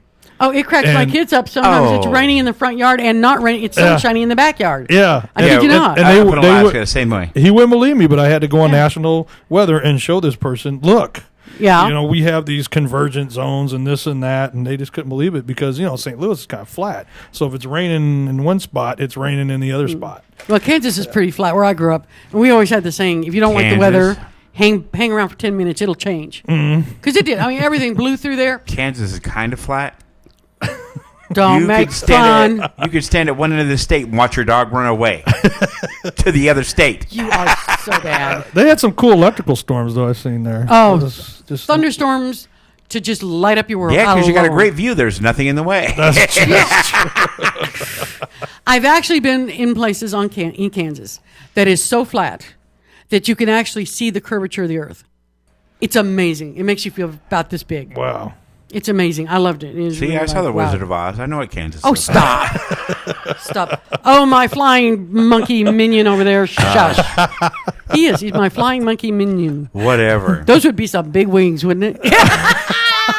Wouldn't get off the ground. That'd be some buff wings, though. See this poor, portly flying monkey dragging across the ground. I can do it. I can do it. No, you can't. Give it up. That's messed up. I think I think I can. I love it. I love it. Well, joining me, as I've said before, is friend of the show, Bill Tyler. Yes, this is. It's been fun. It's been fun. Yeah, it has. It has. And we don't we don't disagree on a lot of stuff. I'm sure Eventually, there is stuff that we will disagree on. Yes, but it's kind of nice to be able to get feedback when you're talking about stuff because y'all don't talk. Y'all don't talk. Yeah. We got to work on this. We got to work on our communication here. Yeah, we all don't. We need to talk. But it's kind of fun, and I'm really enjoying it. I'm having a good time. Now, I mentioned this briefly, I think at the first hour of the story, but a 19-year-old man, according to NBC News, 19-year-old man was sentenced to 30 years in prison last Thursday for the beating death of 62-year-old Chicago man that was recorded on his cell phone and uploaded to Facebook. Wow. So-and-so has changed their profile picture. And there's their head on the old man with a gun. Yeah, I can see it now. Anthony Malcolm was convicted of first-degree murder and robbery for his role in the attack that killed 62-year-old Delfino Mora. Now, according to prosecutors, Malcolm and two other co-defendants last July decided to play a game they called Pick 'em Out, Knock 'em Out. Way to go. The three targeted Mora, who was in an alley in the West Rogers Park neighborhood collecting cans to sell for cash. I'm sorry, Malcolm said in court, I can feel your pain. No, I don't think you can. Of the teens, Malik Jones punched Mora and knocked him unconscious and stole his money. The father of 12 and grandfather of 23 died the following day. I hope they were so proud.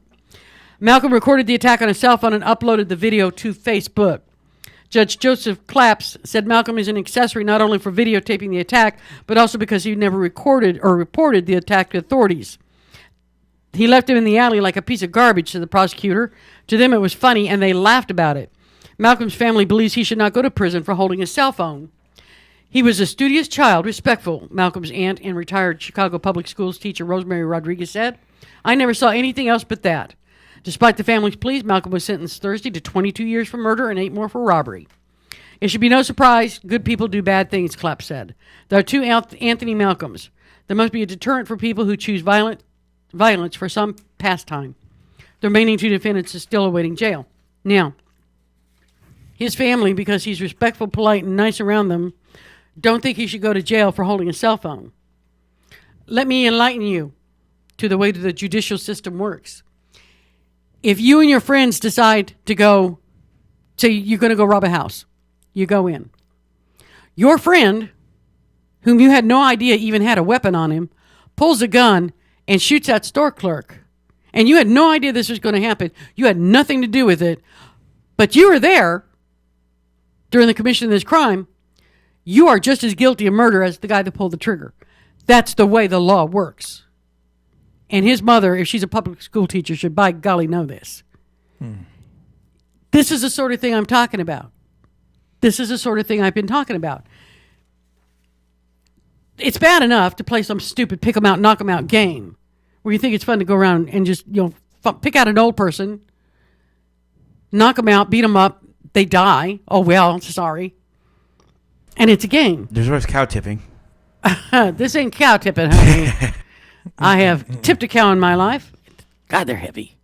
They're bigger than you think they are. When you get up close, they're really big.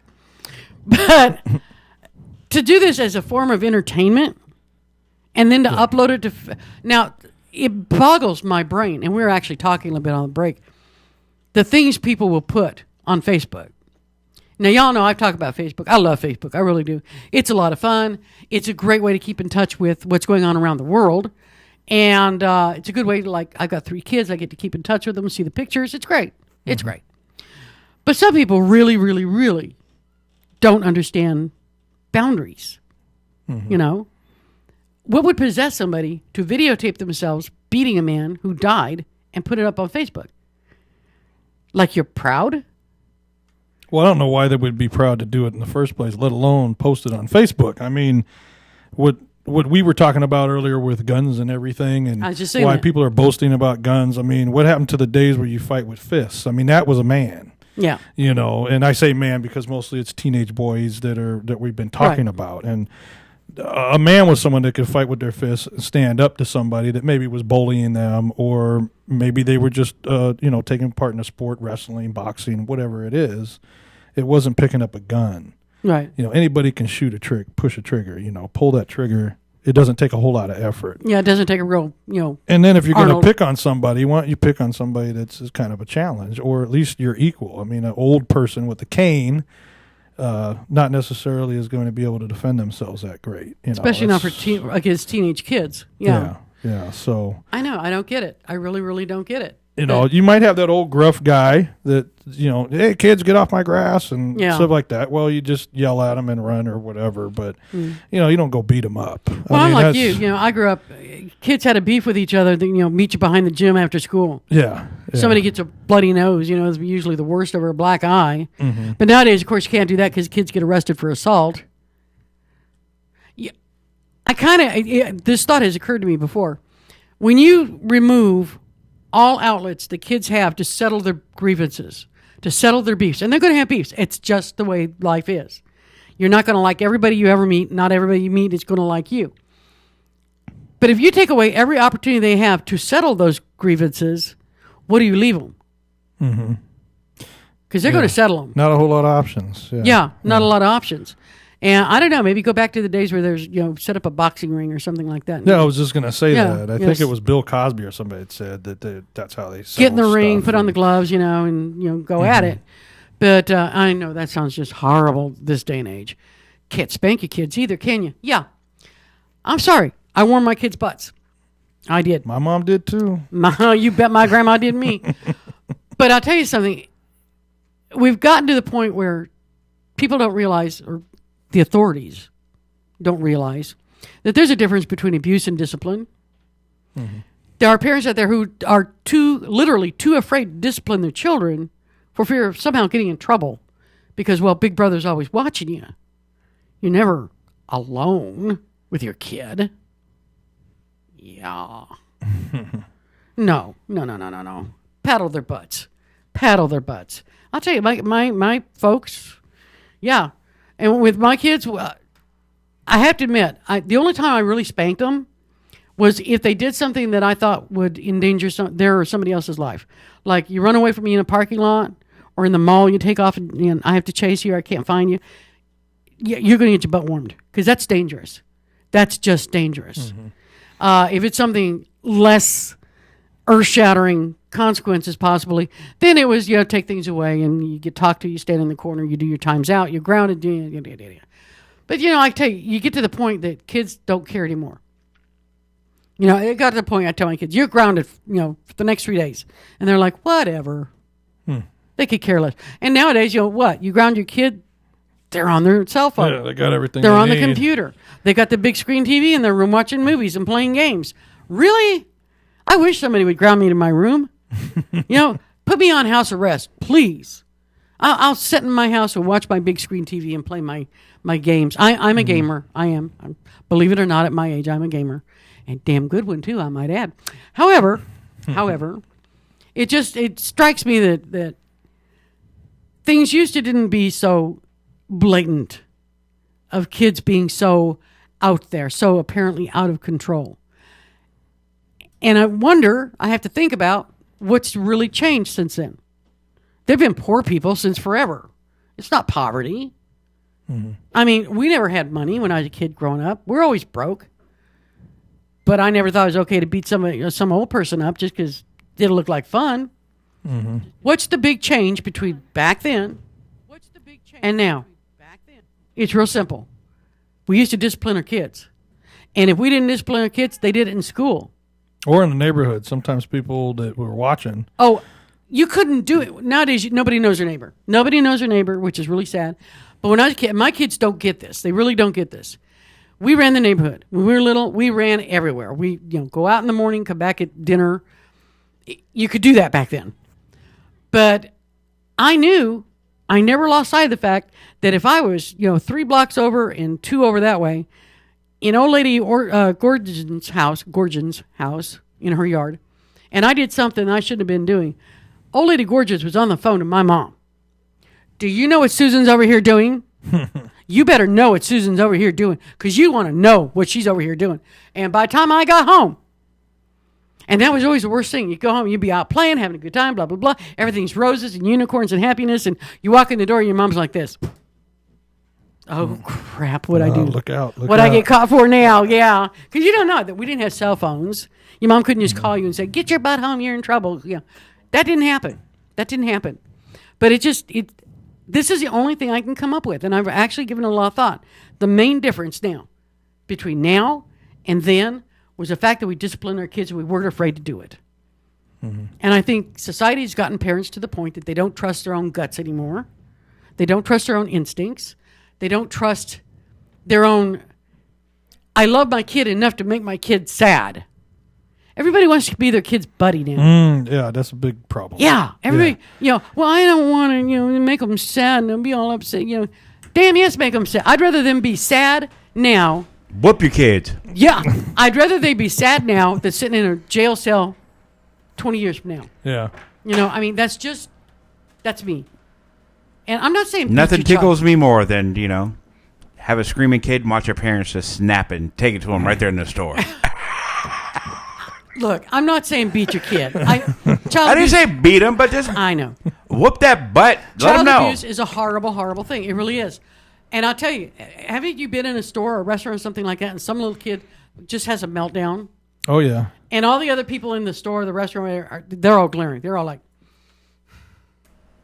well, she should be able to control her child. Yeah, really? You never had a kid that had a meltdown. Right. That makes you the number one parent in the history of ever. Yeah, It's going to happen. It's going to happen. But I got to tell you, there comes a time when you have to look at what's not working now, what did work. And I mean, you went to school, you got in trouble at school, you got paddled. Remember the assistant principal? Oh, boy, I remember when they used to be able to do that. The assistant principal, going to the principal's office wasn't bad. It's when you got sent to the vice principal's office. Because the vice principal had to paddle. Because he kept the paddle in the drawer. Yes. And I'll tell you, I'll admit this. I got paddled one time for something I didn't even do.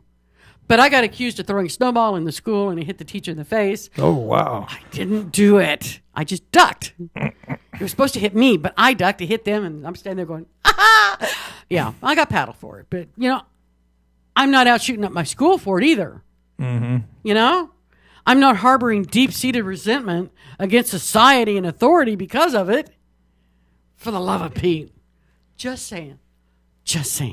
Well, and so many teachers want it a lot easier now, so they like the students that are quiet and sitting there quietly and medicated. Yeah, medicated. That's what I was going to bring up. And kids are just not that way. I mean, some kids, you get the shy ones that will be that way. I want to be medicated. Not that way. Not like this. No. No, not like this. So, I mean, when they do get an opportunity, it's snap time, instead of just, he just blurted something out instead of, grabbing a gun or something. Nowadays, they say, well, that child has ADHD. Yeah. When I was a kid, you were being a brat. Yeah, or you're just hyper. Okay, go play. Go play. Burn off some energy. Yeah. Yep. It worked for a whole generation. Oh, wait, you can't do that now. They take away PE. They take away art, all the creativity and all music, the outlets. Forget music. Yeah. That's a pet peeve of mine. They've done away with music in a lot of schools. And I think that's real important. I really do. Now, if you watch this show, and I certainly hope you do, you've probably heard me say this before. If you're a child molester, die. It's that simple. That's pretty blunt to the point. Yeah. It works for me. If you're a child molester, just die. I don't need you in my gene pool. I don't need you breathing my oxygen. I don't need you taking up any of my resources in life. You've proven you can't play well with others. We don't need you. Just die. Now, those are the only people that I have that absolute, to the core, enmity for are child molesters. Anyone else are shades of gray. Not for them. Now, this brings up an interesting question coming up on Halloween here. A portion of Orange's ordinance, now Orange means Southern California, a portion of the city of Orange's ordinance that registered sex offenders put up signs saying there are no candy or treats at this residence is coming under fire. Now, this is interesting. In the city of Orange, they have a law that if you are a convicted sex offender, you must put up a sign in your yard that says there is no candy or treats at this residence. The idea being that way small children don't come to your door trick-or-treating and you're, tempted with a small child on your doorstep, delivered in a wrapper, Now, okay, this seems so cut and dry and simple. Now, an attorney says that the signs could make registrants a target for violence. And this story is, again, according to NBC News. An Orange County city will consider a provision in an ordinance that requires sex offenders to post signs outside their homes that indicate they do not have candy for Halloween trick-or-treaters. The Orange City Council will meet next Tuesday, to discuss the ordinance, which also bans sex offenders from displaying Halloween decorations, opening their doors to children, and leaving lights on Halloween night. Part of the ordinance requiring sex offenders to post signs in their front doors that read "No candy or treats at this residence" is the subject of a lawsuit filed last Wednesday by California Reform Sex Offender Laws. Now, this lawsuit names the city of Orange, claiming the signs make sex offenders and anyone else at that residence marked targets. Now, think about it. Marked targets. I don't know one instance where a child was sexually assaulted on Halloween, according to attorney Chance Oberstein, but I do know of a gentleman who was registered who was actually murdered by one who found out that he was this way. Oberstein was referring to San Juan Capistrano case of Robert Vasquez, convicted of first-degree murder earlier this year of a 2011 slaying of a neighbor. Now, prosecutors described the death as a vigilante killing. The victim registered as a sex offender in a 1985 case that did not involve a child. The signs requiring Orange ordinances must be 12 by 24 inches and displayed on Halloween night. A violation could result in a $1,000 fine or 6 months in jail. No sex offenders have been cited since the ordinance's adoption. And a similar sign provision in Simi Valley's sex offender ordinance was recently placed on hold by a U.S. District Court judge. Orange is the only California city that still has a sign requirement. Now, on the surface, you're like, well, that's a great idea. No, it's not. If you are a child molester, yes, I think all effort should be made to prevent you from ever coming in contact with another child in your lifetime. If that requires putting a sign on your front lawn saying, "I don't have any candy or treats for you this Halloween," so be it. The heartburn comes in. They're requiring anybody who is a sex offender to put this sign up. And this is wrong. The reason this is wrong, and the reason I have heartburn with this, you're talking every 18-year-old kid that ever got caught in the back seat with his 17-year-old girlfriend and it somehow ended up in court, and he is now a lifetime registered sex offender. That's BS. Don't misunderstand me. Sex offenders, serious sex offenders, men who like rape and things like this, need to be identified. They need to be segregated. They need to be kept away from people who don't think like that. But they're lumping a lot of cases in under the heading of sex offender, who, as far as I'm concerned, have no business being there. Child molester, hands down, no excuses. There's no. But when you're talking about somebody that's just dealing with hormones as a young person, and now I'm not talking about rape or anything violent or anything like that, but I'm talking about, your everyday, Johnny loves Susie and everything's going to be wonderful, and, well, it turns out it's not. Mm-hmm. No, I don't think so, and that's why this man got killed. I understand people having heartburn with child molesters. I think we all do. But I don't think it's fair to lump every sex offender. We have stalkers in the window. Stalkers in the window. Well, a stalker. And he would also be responsible for the Outlaw Radio Network. Oh, my Lord. They're showing up already. Oh, they are. He's in the window. Oh, jeez. Is it Halloween Jeez. already? I hear the witches cackling. In K-Dog's world, it's Halloween every day. Yeah, that's pretty much. Yeah, I'll give you that. No, I have to agree with you on this. Yeah. And I go a little bit more black and white on things than some people, or maybe less. I feel people that have done something, did their time. Unfortunately, like you mentioned, the 18-year-old with a 17-year-old and whatever age category you want to put in there, went for something and maybe they made a mistake, or maybe they didn't make the best decision at that time in their life, and now they got to pay the rest of their life. And people lump charges in one big charge, and people don't know all the details of what went on and all that. And you're marked for life. It really can destroy a lot of things in your life, and that's very unfortunate. So you don't have to compile that with now people, holding up pitchforks and going after Frankenstein, basically, and let's Burn the take care monster. of but and with that, with the sex offender registry, you can go check out people in your neighborhood that have the charges, and just don't send your kids in that area. Have you ever done that? I mean, I haven't. It's frightening. I'm kind of with. I mean, I only have one daughter right now, and she's not at that age of trick-or-treating yet. Maybe this year or next year.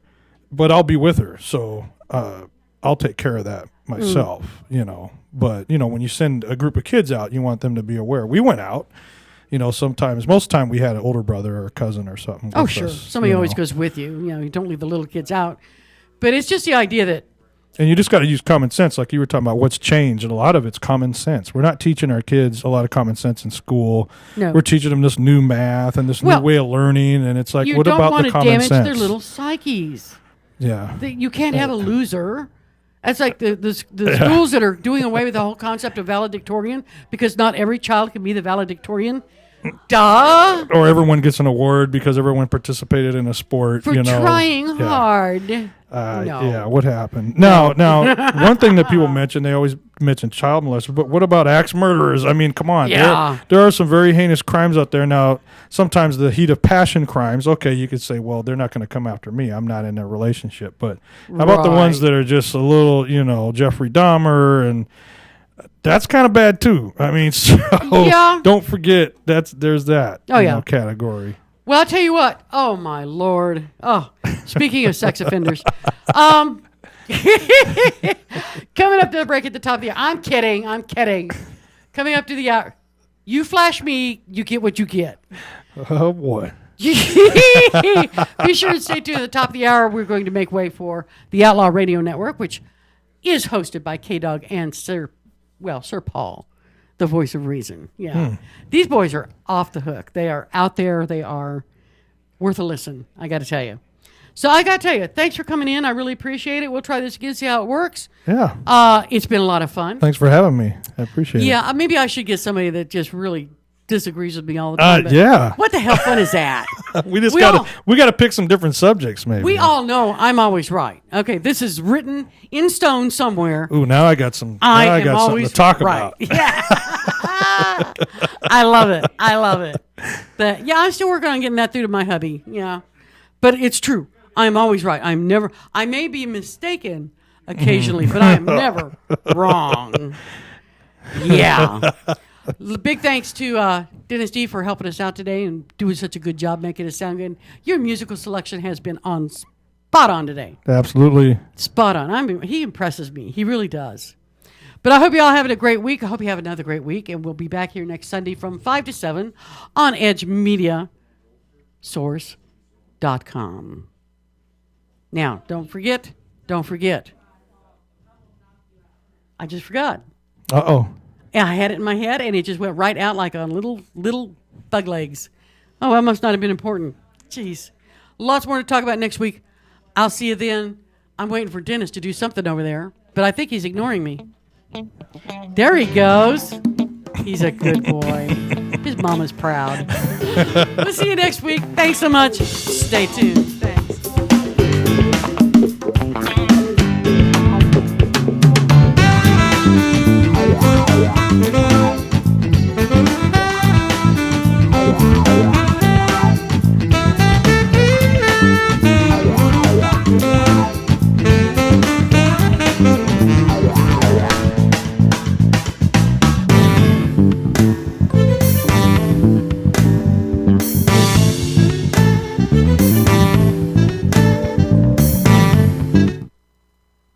From NPR News in Washington, I'm Barbara Klein.